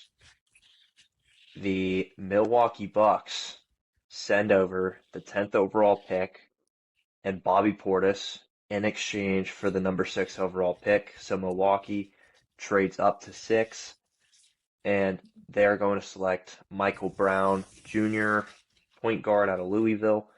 Sort of similar to what Aiden was saying. Great frame. He's listed as a second. In the preseason, he was listed as the second best guard behind Darren Peterson, and he sort of has that same sort of skill set with his creativity, his shot making, his playmaking. All of that is very reminiscent of Darren Peterson. I kind of see a little bit of Kobe White in Michael Brown whenever I'm looking at the tape. And plus, he's only 20 years old. I mean, this guy has so much untapped potential. He's 6'5", 180, great frame for a point guard. And with uncertainty if Kevin Porter Jr. is going to return to Milwaukee, if Ryan Rollins can remain consistent, I'd say if you're Milwaukee, you absolutely take the chance of trading up to give up a veteran guy like Bobby Portis to try and get Giannis a little bit of backcourt help while he's still on your team, and you try to entice him to want to stay in Milwaukee. But overall, in my mock, Milwaukee trades up to 6 to grab Michael Brown Jr. out of Louisville. All right. I also have the Brooklyn Nets trading the 6th overall pick, and I have them trading the 6th overall pick to the Chicago Bulls in a 3-team trade with the Oklahoma City Thunder. I have Okay. the Chicago Bulls receiving the number 6 overall pick. Brooklyn receives Noah Essengay, the 12th overall pick from OKC, and the number 15 overall pick from Chicago. And I have Oklahoma City getting Chicago's 2030 first round pick. This is the Thunder offloading that pick because of how much talent they already have. That was my thought in that. That's So, fair. and at 6, I have the Chicago Bulls taking Keaton Wagler, guard from Illinois. The Bulls, and that's the situation. They get Wagler, which most mocks don't have him falling past 5 to LA. I get that. But Wagler's positional size, his skill set, he has clearly captured like an imagination, like to NBA scouts. He has great shooting, great offensive skill, is paired nicely on paper with an explosive. He's an explosive downhill flasher, and he's great to pair with Caleb Wilson. He can help Wagler's defensive shortcomings because of how good of a defender Caleb Wilson is. And having a backcourt of Josh Giddey and Keaton Wagler can be filthy. So that's a pretty hot take, I'd say. So give me Keaton Wagler, 6 to the Chicago Bulls. I have kind of a sleeper pick at 6. I have Kingston Flemings going to the Nets. I don't have a trade here. Honestly, if I'm gonna be completely honest. I don't have any trades. I didn't go that deep into it. I'm not gonna lie. So it's all Okay. the regular teams, regular picks. So 6, I have Kingston Flemings. He was great at Houston. He started all 37 games. He also he's averaged 16 points a game, and even against Kansas, against Darren Peterson's Kansas, he had 21 points, shot 3 for 4 from 3. I think that he could be, and he also he's a pickpocket. He's great with stealing, so I think that would be a perfect thing that they could have on the Nets. He also is a pretty good 3-point shooter. He averages about 38.7%. I think that could go up. His field goal percentage is almost at 50%. So I think, someone like him who can facilitate the ball, be a great defender, and score what he needs to. I think that he would be a great fit for the Nets because the Nets right now aren't really looking to break through. And I think that if they build off of a young team, that he would be a perfect fit for them. So I I honestly think that this is a really good fit for them. I think it's kind of a sleeper pick, but yeah.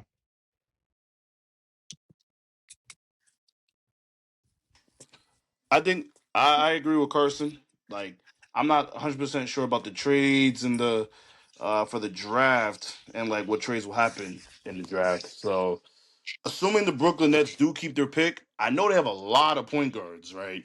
They drafted 3 point guards last year. They drafted Nolan Traore. Who else? It was Ben Igor Donovan. Saroff and Jaeger Dorman, which is, I mean, Jaeger Dorman is not really a point guard. I mean, he's a really good shooter now, but they drafted a lot of guards last year. I can't lie, but I do think they're gonna draft Darius Acuff. I do think the Nets do need a legit playmaking point guard that can shoot the lights out. Darius Acuff got a great feel for the game. I know he's an undersized guard. I know he's like 6'2", 180, but he has a great feel for the game, and they do need a playmaker that can shoot the ball. So I feel like Darius Acuff will be. I was thinking Sacramento too. Like, I was thinking Sacramento can get him, but I feel like Brooklyn's gonna steal him from them. So this is, and moving to pick number 7, this is my second trade I have in the mock, and of course it involves my Sacramento Kings at pick number 7. The Oh Dallas my gosh, Messi Mavericks. got a hat trick. Bro, Yes, he for did. real? Record I'm breaker. serious. Goat. That's goat shit. Wow, That's crazy. that's some goat shit. My fault, my fault, my fault, bro. Hey, you good, you good. But the Dallas Mavericks receive pick number 7 in this mock trade, and the Sacramento Kings received the 9th overall pick in Daniel Gafford from the Mavericks.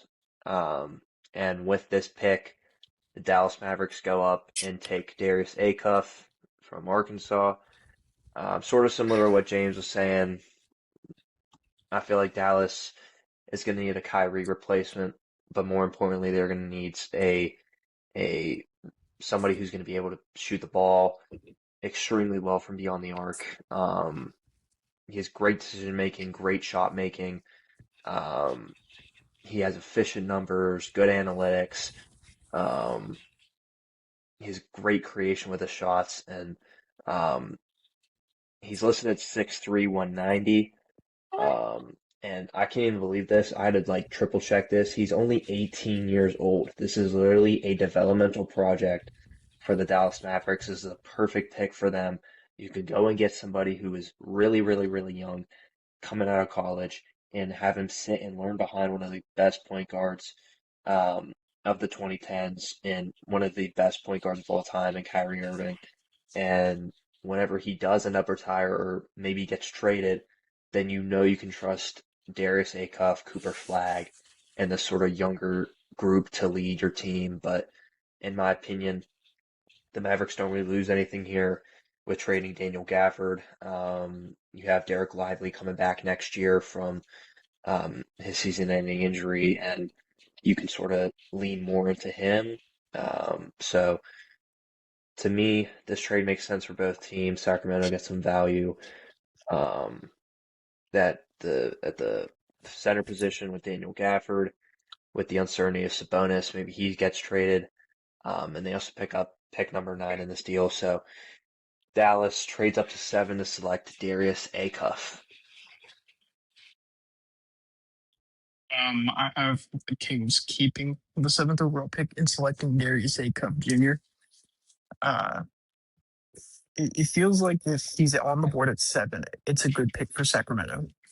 I know he's a developmental project, especially with his defense. I mean, he was one of the worst defensive guards in college basketball. He has a very humongous lack of awareness. It's quite alarming, actually. His frame and his athleticism is too good to pass up. Though we saw it in the tournament. I mean, he averaged over 30 a game in the tournament. He's probably one of the best scorers, if not the best scorer in this draft class. Uh, he's able to dismantle a defense. He has a good 3-level scoring. His skill set should scale up or down if he buys in, right? And he doesn't have bad people to learn from if you keep Zach LaVine around and if you keep DeMar DeRozan, which I don't think they're keeping DeMar DeRozan around. But I think Zach LaVine will stay around, and to learn from somebody like LaVine is not a bad thing for Acuff, especially to get his defense somewhat right, because Zach LaVine is actually a very solid guard when it comes to defense. So I think that Darius Acuff will go 7 to the Sacramento Kings. I totally agree. I have him at 7 as well, going to the Kings, which I'm surprised Ryan did not have this because I know that he wants him. But I think that if he's at 7, it's a no-brainer. And exactly what Aiden said, like if they keep Zach LaVine, and I don't think they're going to keep DeMar DeRozan, have him learn defensively from Zach LaVine, who isn't a bad defensive player. So, I mean, I could see him falling to 7, and I think if he is there at 7, it's a no-brainer for Sacramento. All right. See, this is gonna be a tough pick, in my opinion, for the Kings because I did say the Brooklyn Nets, aka the Little Brothers, is gonna steal Darius Acuff for them. See, like the Kings, what their roster's looking like. I mean, yeah, they drafted Neat Clifford last year, Maxime Renaud, who made the All Rookie second team. I feel like he should have been All Rookie first team, but those are the two key pieces for their future. So I feel like they're not gonna be, traded anytime soon. Hopefully not for them. And on top of that, the Kings are one of the worst defensive teams in the league. So I feel like That's if they, fair. so like it's between LeBaron Philon Jr. Michael Brown or Kingston Fleming or maybe Braden Berries because I don't know. I don't know. I mean, the Kings do need a point guard, so it's between Michael Brown and Kingston. You know what? I do think I think Michael Brown gets drafted by the Sacramento Kings. I was gonna say Kingston Flemings, but I feel like Michael Brown is a better defender than Kingston Flemings, and he has a longer wingspan. So yeah, that it also depends if Russ is gonna be still on the team in going into this 19th season. So it honestly depends what the Kings do because they have a bad cap space and they don't really got a good defensive roster at all. Like their only good defender is like Keegan Murray, I guess, but he fell off shooting the ball. Like Zach Levine's not really a good defender. Russ is not a good defender. DeMar is not a good defender. Sabonis might be traded, but either way, if they keep him, he's not a good defender. So I feel like the Kings is gonna draft Michael Brown Jr. out of Louisville. That's a fair assessment. At number 8, I have the Atlanta Hawks keeping this pick. I have no more trades in this mock. So everything that's locked in for me is going to stay locked in. I have them taking Braden Burries, shooting guard out of Arizona. And in my opinion, Burries just kind of fits their style of play. He's a good downhill attacker, good shot maker. He has strong defensive tools, and he kind of scores effortlessly. He doesn't really need to go in his bag a whole lot to try and score. And being able to find a two guard that has a good defensive package is super rare to find nowadays. And I think the Hawks are here. They have to absolutely consider taking him, especially with the fact that Dyson Daniels had a little bit of a down year.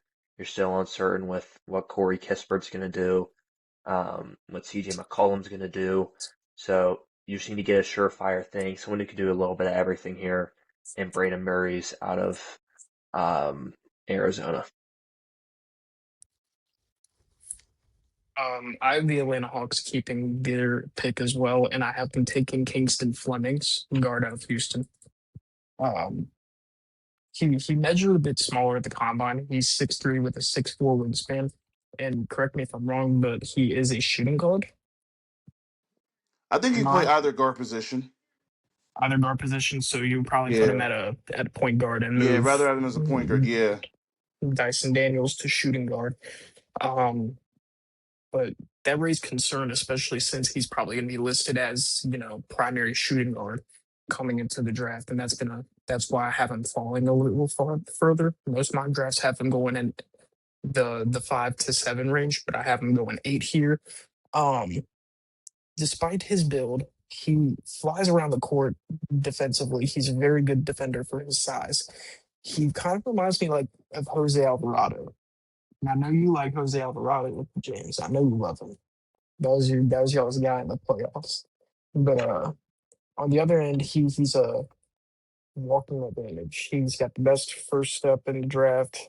His distribution skills are great. Uh, his finishing on the interior, that should come at like time when he develops in the league.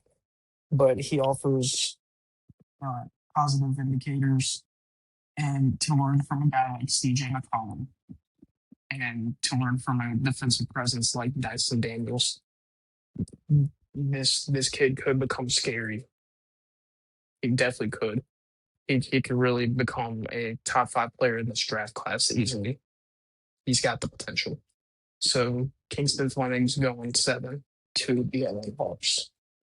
I I'm did want gonna to take say, too. before we continue, I got word from Carson. His power went out, so if that's why y'all saw him sort of Oh, dip out of okay. here, his power, Oh unfortunately, I don't man. know what's going on where he's at, but his Damn, power is out, unfortunately. that's So that's why we rough. lost Mhm. Carson. Rest in peace. But James, All you right. can continue with your pick. Okay. See, I'm gonna hate the Hawks for picking a point guard too because they desperately need a point guard because in Mhm. that series against my Knicks, they need a legit playmaker that can shoot the ball, space the floor, and motor. That's one of the key things in this upcoming draft, Motor. Can't teach Motor. So yeah, see that's why the last pick for me it was between Michael Brown Jr., LeBaron Fallon Jr., and Kingston Flemings, and also Braden Berries too. But those were the four guards that I was thinking of for the Kings and the Hawks and the Nets as well as Darius Acuff. I do think the Atlanta Hawks is gonna take Kingston Flemings as well. Motor, motor, motor, Moda. motor. Telling you, man, that was a good Houston team. I thought they was gonna win the national championship after my Kentucky Wildcats got knocked out. But yeah, Michigan was too good, man. Michigan was too he good. was. I agree. But he is frail. You know, that is a big concern. Like I feel like he'll put some more muscle like what Tyrese Maxey did over the years. And like I think he has a Tyrese Maxey type of potential. I can actually get with that comparison. I don't know how Tyrese Maxey was not a lottery pick in 2020. I don't get it. Like Dude, didn't he get even like back in 20? 2020, he was the 21st pick. Like how? I don't When you look back at know. that draft class, That was how is he he's one of the 21? best players too. Like he's like up there with Tyrese Halliburton and Anthony Edwards. He's Well, better for than LaMelo sure. Ball in my opinion. Oh, yeah, for sure. For Yeah. sure. Yeah. So yeah, I LaMelo think still Tyrese got the Maxey is the potential, third though. best player. Tyrese Maxey is the third best player in that draft I will class. say, though, LaMelo is becoming better with his playmaking ability and limiting Yeah, his turnovers. and his health. So, yeah, so that backcourt could be very good for Charlotte for years to come. Yeah, but he's the worst offender out of the four guards. I Yeah, he's just lazy. quite a bit, but it's okay. Yeah, I agree. He'll So figure I it would out. say I have pick number 9. This was in my mock. The Sacramento Kings trade down with the Mavericks. And with this pick at number 9, they select Kingston Fleming. So they trade down and they still get the guy that they want. It's sort of what everybody said, right? Really good frame, 6'4", 190. He's listed as a point guard. And it's sort of what James and Aiden said. This dude is crazy, has a crazy motor, crazy fast, insane athlete. He finishes the top 5 in the max vertical, the pro lane agility test, the shuttle run, and sprint times. Dude, and to me, looking at this guy and reading his scouting report, it just screams De'Aaron Fox whenever he Yeah. first was drafted from Sacramento. This just screams De'Aaron Fox, and we desperately need My other Kentucky guy. somebody like that on this team to be a point guard. The one thing that we need on this team is a point guard, and we can easily get that with Kingston Flemings in this mock. So he goes to 9 to Sacramento. I'm really gonna hate on who the Hawks are gonna draft, bro. If they draft Kingston Flemings, I'm gonna be highly upset. And I have a hot take at 9. It's not a trade or anything. It's just who Dallas takes. I have the Dallas Mavericks taking Ade Maro from Michigan center. Oh, Okay. Because I know there's a lot of buzz around them taking a guard, especially Braden Berries, but I just don't see them drafting a guard. I don't know why I don't see them drafting a guard. That's just how I feel. But I do see them offloading Daniel Gafford, and that's a major part on why I say they're taking a center. yeah. And So Derek they're gonna Lively's health.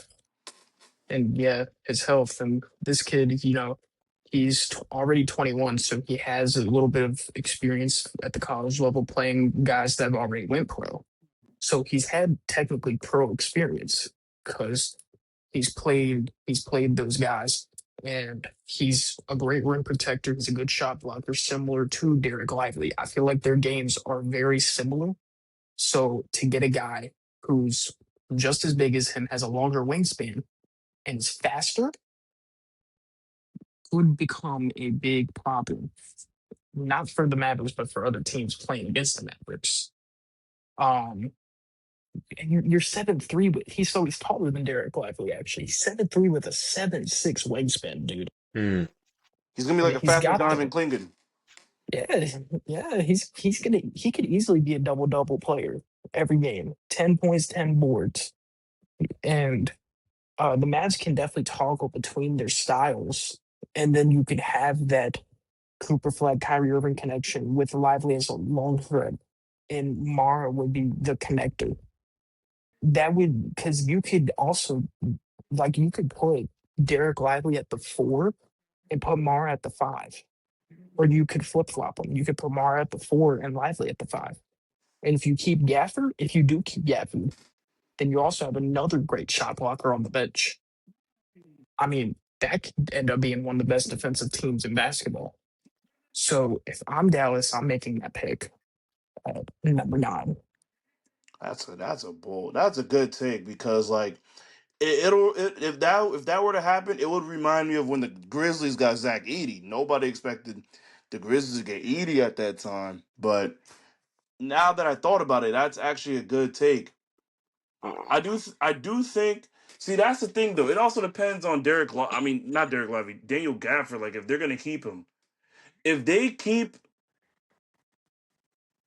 No, I'm sorry. They let Derek Lively. No, if they let Daniel Gafford walk or they trade him or whatnot, I do see them getting a Damara.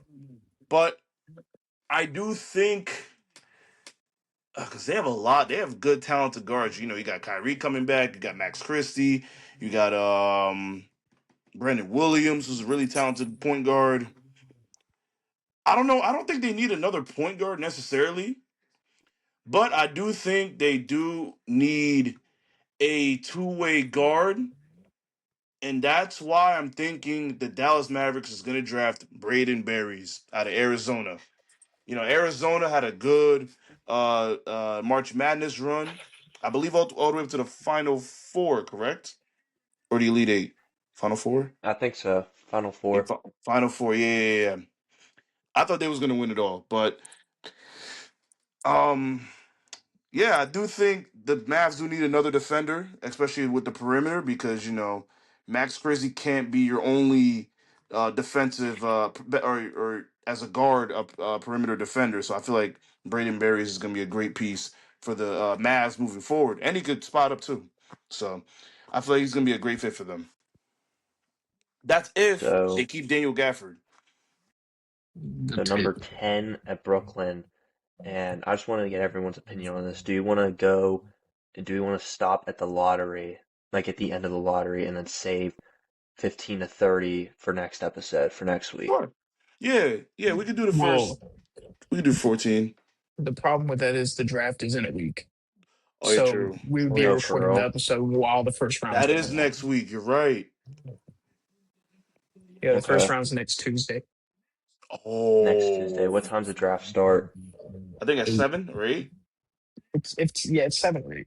It's the Okay. 23rd and 24th. Yeah, Yeah. It is a 2-day draft. we could do up to 20. Yeah. I'm cool with that. All right.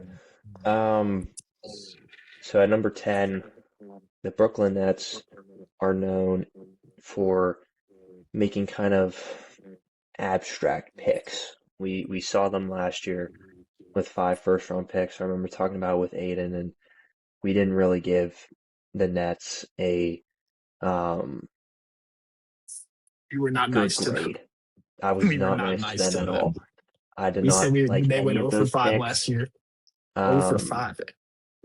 And the reason that they're picking a 10 in my mock is, once again, the trade with Milwaukee in my mock. But anyway, to the point, they're known for sort of going off script a little bit. And in my opinion, Mhm. there's no better way to go off script here for the Brooklyn Nets than to take Tennessee forward Nate Emmett. He's listed as a small forward. He's 6'10", 207, 19 years old. He measures very, very well. He has high upside traits that you want to bet on. Size, shot making, good defensive tools. And I think if you're Brooklyn, what else do you really need, right? You had drafted pretty much half of your entire young core last year in the 2025 draft. You have Michael Porter at your small forward right now, but again, he could end up being moved this offseason. So if you do end up moving him, even if you don't, you could get sort of a bigger forward like Nate Emmett and pair him up with Michael Porter Jr., have him learn, have him develop, and sort of propel this young core forward with someone who you can surely say is going to be your 3. So that's sort of my reasoning behind this Brooklyn Nets pick. You don't really need anything special. You just kind of trade down and get somebody like Nate Emmett at number 10. Well, of course, I didn't have the Nets trading it to Milwaukee, so this is Milwaukee's pick for me. But I also have them taking Nate Emmett at number 10. They're going to be looking for a forward with the potential similar to Giannis. This guy's build is almost identical to Giannis. He's 1 inch shorter. Wingspan is, correct me if I'm wrong, nearly the same as Giannis. And both picks would come as a surprise because when Giannis was selected in 2013, it was a surprise pick. Nobody thought that Milwaukee was going to take Giannis, but they did, and you see what happened. I mean, he blossomed into arguably their best player in franchise history over Kareem. Um, so, like I said, they're going to be looking for the author for a new chapter post Giannis. Amen shooting and his two-way versatility makes him a very good prospect for this class. He has tremendous range, and he should really only improve because his frame can still fill out. I mean, he's 6'10" and only 207 pounds.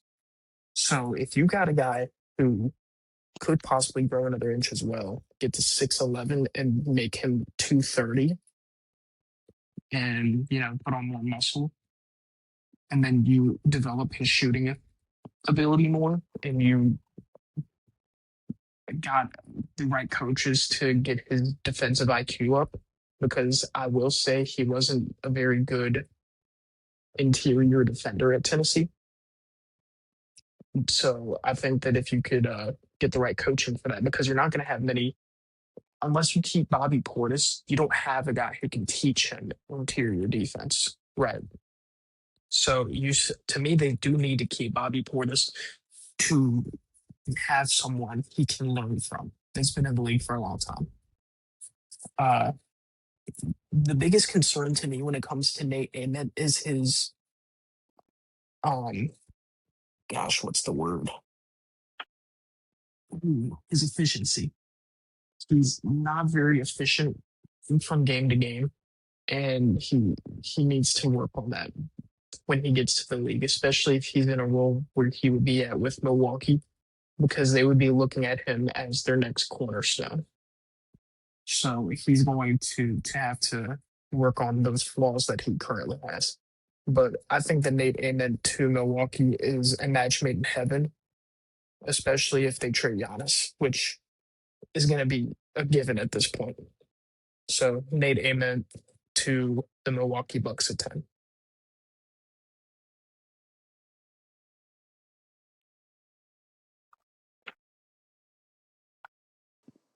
Hold on, give me a minute. All right, you good? You good? So I want to say, just before we continue going, I just want to say thank y'all for the support on the past couple episodes. I know we all appreciate it. I just want to say, as a creator of this podcast, it's been super neat seeing y'all pour your support into going and streaming and watching our episodes, and I know I appreciate it. I know all these guys do as well, even Carson. So while we're kind of in between crossroads here, I just want to say thanks. And there's gonna be more to come in the future, more guests. I'm gonna try to bring on more guests. So, but yeah, I just want to say thanks for all the support, guys. All right, perfect. I'm back. Perfect timing. All right. Shador Sanders. Oh man, so the number 10th pick, right? The Milwaukee Bucks. Okay, so You gonna go the same route as us? yeah, wait, who'd y'all pick? Who'd y'all say? We had different teams, but we both have Nate and Nate going 10. Wait, who'd you got at 10? Nate Nate Emmett. Emmett. Ooh, Forward okay, from okay, Tennessee. okay. He's a raw prospect. Okay. I was thinking that too. See, they already have the guards. So they have Ryan Rollins, they have KPJ, they have Gary Trent Jr. for now. So I was thinking LeBaron Philon, but nah, I don't. The Bucks don't need another point guard. And then Yaxel Lendenberg, I'm not sure how well he'll fit if he does get drafted by them. Like, yeah, he is versatile. He is a switchable, pretty solid defender, but I'm not sure. And plus, he's 24 years old, so I don't know if the Bucks want to draft an older prospect. You know what I'm saying? So I'm gonna pass up on that. Ooh, this is interesting. This is. I do see where y'all say on with who'd y'all say again? I forgot. It was Nate Ament. yeah, Nate Amon. Yeah, I do see picking him. Hmm. This is tough. This is actually. You know what? I think the Milwaukee Bucks is gonna be a unpopular opinion. I think the Milwaukee Bucks, because they do need a really good wing that could rebound the ball. He got really decent size, and he's 19 years old, about to be 20. I think the Milwaukee Bucks will draft Allen Graves out of Santa Clara. Ooh, I okay. think they're gonna do that because the recent prospects from Santa Clara, like J Dub, unexpected lottery pick. You know, end up becoming an All Star, All NBA, All Defense, an NBA champion. Like, I do think the Bucks need somebody like Allen Graves, so I think that's who they're gonna draft at number 10. Lord, I don't hate that. I don't hate that. It's a hot take, but I don't hate that. So going I into pray he pick falls down to my 11 Knicks. with Golden State on the board here, and to me, there's really only one way they can go with this. Now with my draft, there's one prospect that if he somehow falls to Golden State, they better run to turn the card in, and it's Golden State selecting Ade Mara out of Michigan at 11. He's 7'3" barefoot. He's going to be everything and more you need to stop Chet and Wemby in the Western Conference. He's just gonna be, and he's like I can't even describe him because he's 20 years old. He's 7'3", 255 pounds, and he honestly just is. I think he has a chance to. I know we're talking about guys like the Bonsa and Cameron Boozer, but I truly think that at the end of their careers that we're going to look back at this draft class and we're going to talk about Ade Mara as in that sort of conversation with guys like the Bonsa and Darren Peterson. So to me, this is a no-brainer pick for Golden State. If Ade Mara is here, you have to run to turn that card in and draft him. Of course, I don't have Ada Mara on my board anymore. He went 9 to the Mavericks. So this one is I guess you could call it a hot take, but at the same time, I've seen other mocks take this guy at 11. Give me Braden Berries to the Warriors at 11. Um, it's gonna be how I view it. It's attempting to thread a needle between their future and their current win now window. Because you got Jimmy Butler late in his career coming off the ACL tear. You don't know how he's going to be, right? So you could also there's still in the realm of trading for Larry Markkinen as well. So I didn't put the trade, but I could also see this pick becoming Utah's if they were to trade for Larry Markkinen. But the Warriors have took players like this in the past, not specifically the guard position, but players where they were trying to, get someone for the future and the win now window. And a prime example of that was Jonathan Kuminga, which of course it didn't really work out because you couldn't get him the minutes and you couldn't find the right spot and you couldn't utilize him to your liking. And that's why you offloaded him to Atlanta. And they also tried to do the same thing with James Wiseman, and we all know how that played out. Uh, but it shows that they do have some patience to developing this raw talent, especially like how they did with Jonathan Kuminga. They had the patience with him. He just didn't have that patience with them back.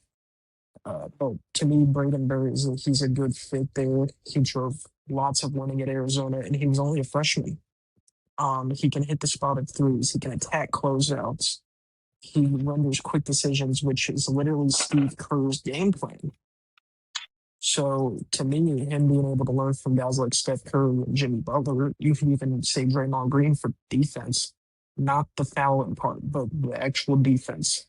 But I think he should definitely pair nicely with Curry and Brandon Podziemski in that backcourt. He's not going to be a starter, of course, day one, but Podziemski, you know how inconsistent he is. He'll eventually take that spot at the 2.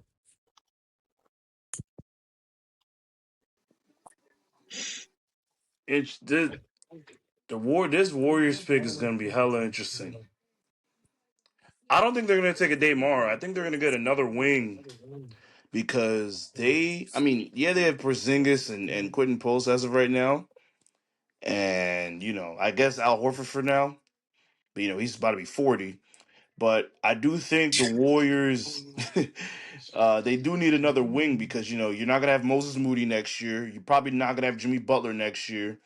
So assuming to keep this pick, the 2 guys I am looking at right here, and they probably want an older prospect. Knowing Mike Dunleavy, they probably want an older prospect. So I'm not thinking about Yaxel Lenenberg. Maybe he goes there. So it's between Yaxel out of Michigan, maybe Dalen Swain out of Texas, or unpopular opinion, maybe somebody like Joshua Jefferson. But I was low-key thinking Allen Graves, but I don't know.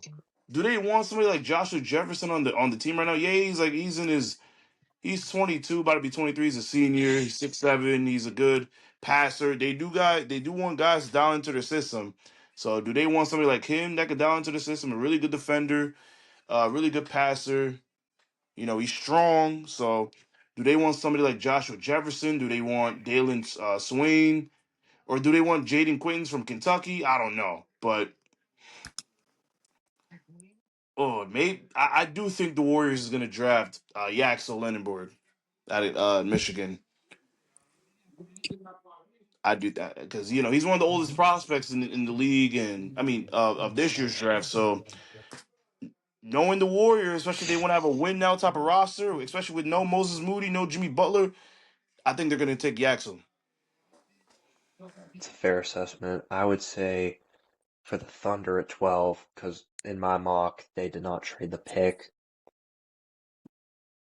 They have to try to make the most of this pick in terms of they can't just draft somebody and not play him because that's what. Yeah, I know he was hurt, but we didn't even really see Thomas Sorber play much in the playoffs this year.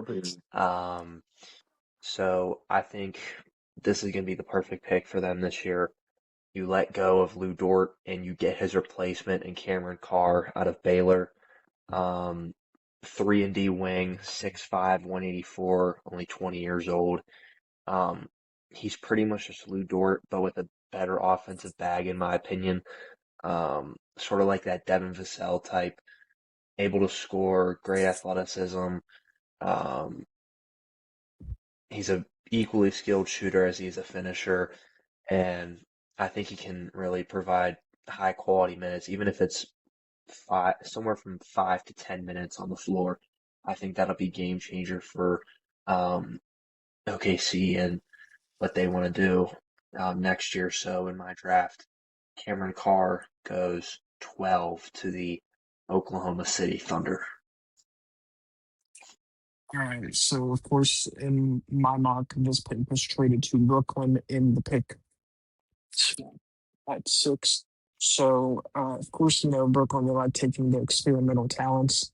So, I think that the Brooklyn Nets here at 12 take Karin Lopez, a forward out of Mexico.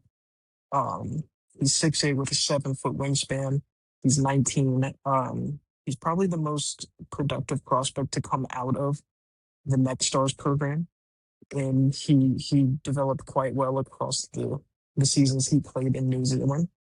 And uh, I feel like Brooklyn's gonna be less, because with how many first round picks you had last year, you're still trying to develop them. So that's why I feel like they're more experimental here. So they're not trying to get like best name on the board. They're trying to get a guy that can develop, because it's not like they're rushing to have a win window. But they've spanned the guards in 2025. So picking a forward this year and having Noah Essendon, of course, usually who they acquired in the trade I talked about earlier. So they add size and finishing talent in the front court. Uh, he's a physical slasher, has polished footwork, command of the tempo, but he needs to develop his in between scoring. That's the biggest thing. But he fits with their recent history of drafting, international prospects. We saw that with Igor Demon and all of them, and then getting another guy Ben in that Surratt. trade. No, not Ben Surratt. You got, of course, Noah Essendon, another international guy, French guy. Yep. So they love their international guys here, especially with trading for one. But Sean Marks is he's not afraid to think outside the box with his draft picks. That's for sure. That's facts. OKC's gonna keep their pick. It's crazy how I still have. I think we all have LeBaron Philon Jr. Still on the board. Yep. Yep. But I do think, especially if OKC does lose Isaiah Hartenstein, and yes, you drafted Thomas Sorber last year, but I feel like he's gonna be a backup forward. Like, also you got concerns with like potentially trading Lou Dort or potentially losing Alex Caruso. I feel like they're gonna keep him. And like, you have issues like, are you gonna keep Isaiah Joe and Aaron Wiggins? So I do think OKC is gonna take a Daymara, and if they take him, that's gonna be insane because he's a big man, like I said, that can space the floor. Keep Wemby out the paint when they match up in the regular season and the playoffs. Because Isaiah Hartenstein has that patented floater that he does, but I he's not a hate that shooter like pick. he used to be. I But hate the Thunder. I would hate if they got that guy. yo, if OKC keeps their pick and a Daymara falls down to them, bro, they have to take him. And that's gonna be scary if he stays healthy because their last two lottery picks, was Nikola Topic and Thomas Sorber, and they were not really healthy. They weren't healthy in the rookie years, I should say. Nikola Topic is back. Thank God he's back from that cancer. That was scary after tearing his ACL overseas, but I hope Nikola Topic gets the opportunity to play next season. So they probably got to think about shopping guys like Lou Dort, Aaron Wiggins, Isaiah Joe. So Nikola Topic had the opportunity to play with guys like Jared McCain. And AJ Mitchell is a really good point guard too. So AJ Mitchell's gonna leave. He's yeah, promised he was gonna leave. yeah, he might. Yeah, that's gonna be a tough loss for OKC because wait, didn't they extend him? If they did, then I don't know why, because I he's gonna think be they extended getting him. bench minutes. Yeah, it's I don't think weird. they did. Yeah, they did extend him, but yeah, I'm interested how they're gonna have Nikola Topic fit around the offense, unless they possibly trade him. I don't know, but either way, I do see Lou Dort, maybe Caruso, Aaron Wiggins, and like I said, Isaiah Joe in the shop. So the Daymar will be perfect for OKC. All right. So for pick 13, for me with the Miami Heat, I have them taking Kareem Lopez, small forward, um, their power forward from Mexico. Sort of what Aiden was saying. He's one of the best young players to come out of this program, and um, he is. We don't know. I don't know what's up with these overseas players, man, but they're on something. Like they always perform extremely well in the NBA. Um, Kareem Lopez on this Heat team. You don't know what they're gonna do with Andrew Wiggins in the summer. Potentially ship him.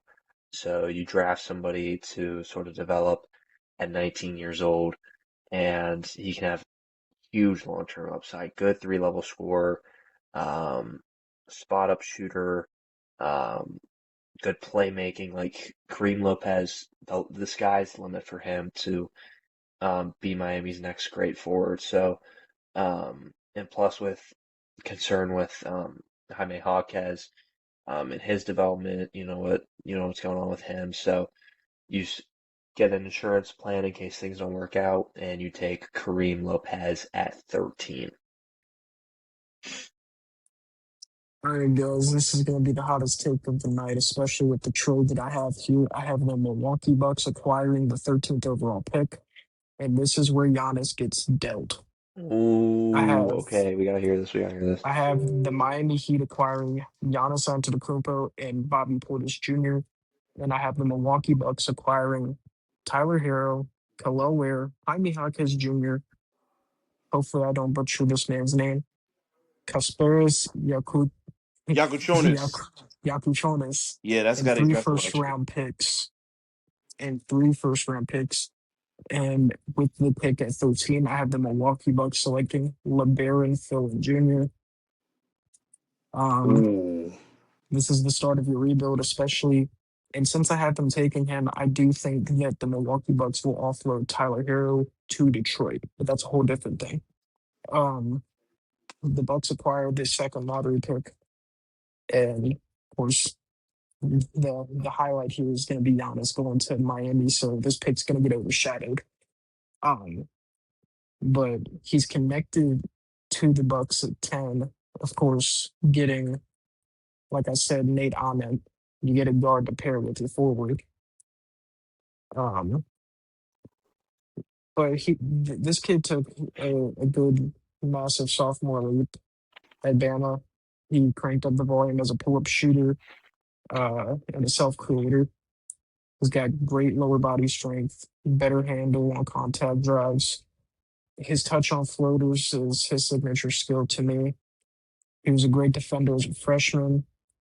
Um, but to have that backcourt with him and Ryan Rollins, especially if Ryan Rollins has, the same kind of year that he had this year next year, I feel like this kid could develop pretty well with Milwaukee um, to start this rebuild and to, build towards their future.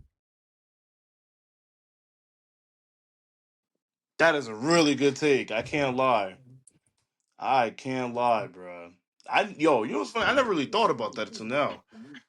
Damn, that would be insane. So I did say the Bucks is gonna take Allen Graves. So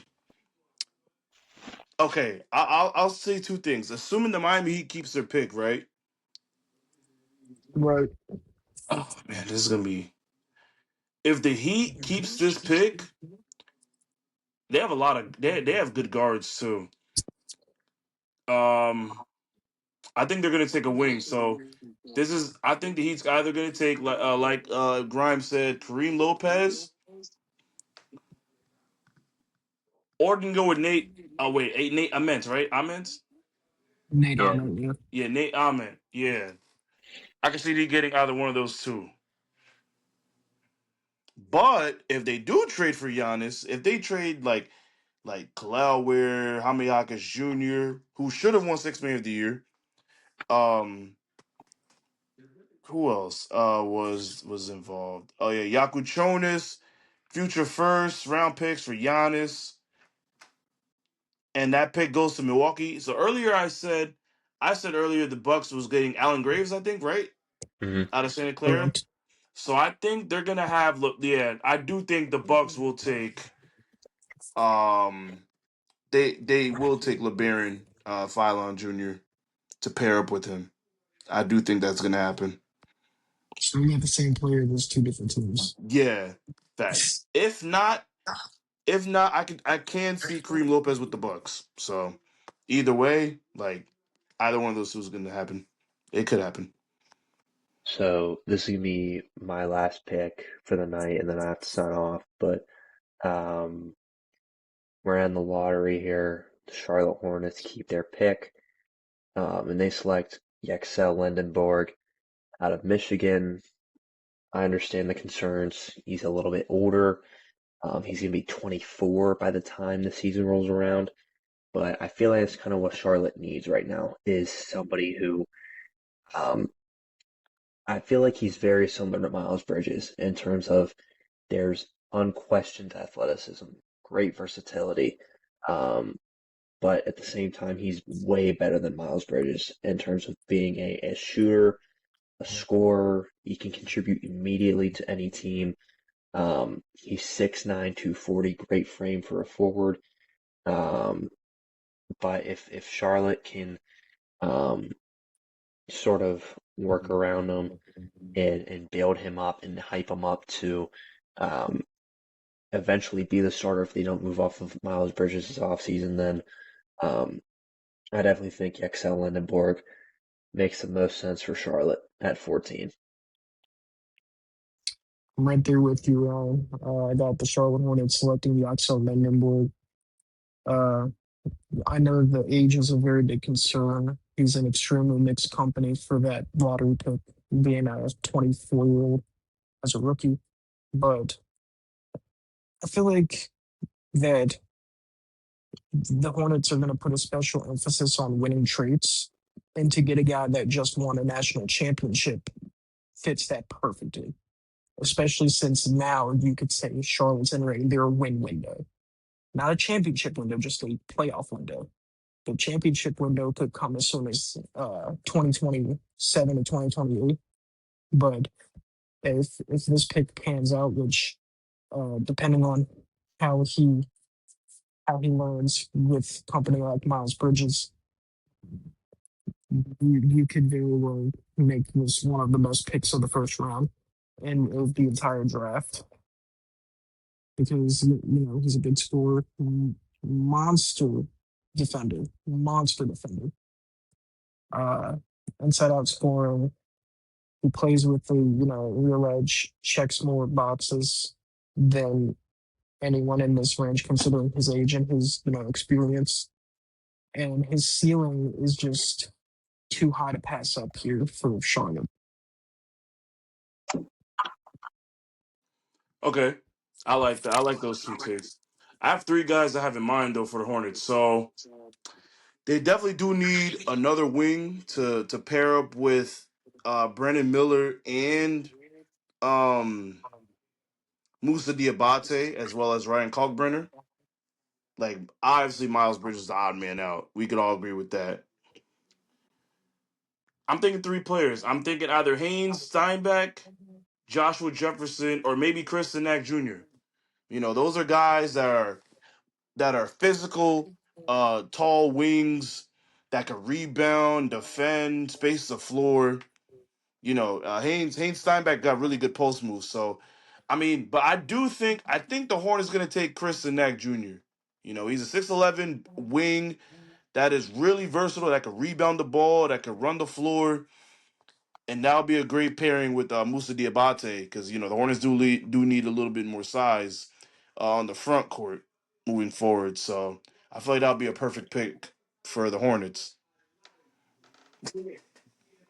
All right, so I think we're gonna wrap it up there. Those are our lottery projected picks for the NBA mock draft next Tuesday. Yep. Just wanted to once again say thanks for all the support on the episodes. We'll continue to bring on more guests, get some new faces in here, but also keep the ones that have helped build this. Yes, sir. Me, Aiden, So, James, Carson. We're all very thankful and can't wait to keep going. Episode 6 probably won't be on Tuesday, unless we're cool with it. I'll have to see, but episode 6 will definitely be out sometime next week. Yes, So sir. stay tuned, yes, and sir. yeah, have a good night, y'all. Word. I'm going to that parade Thursday, man. We gonna Yes, turn sir. up. Yes, sir. So Facts.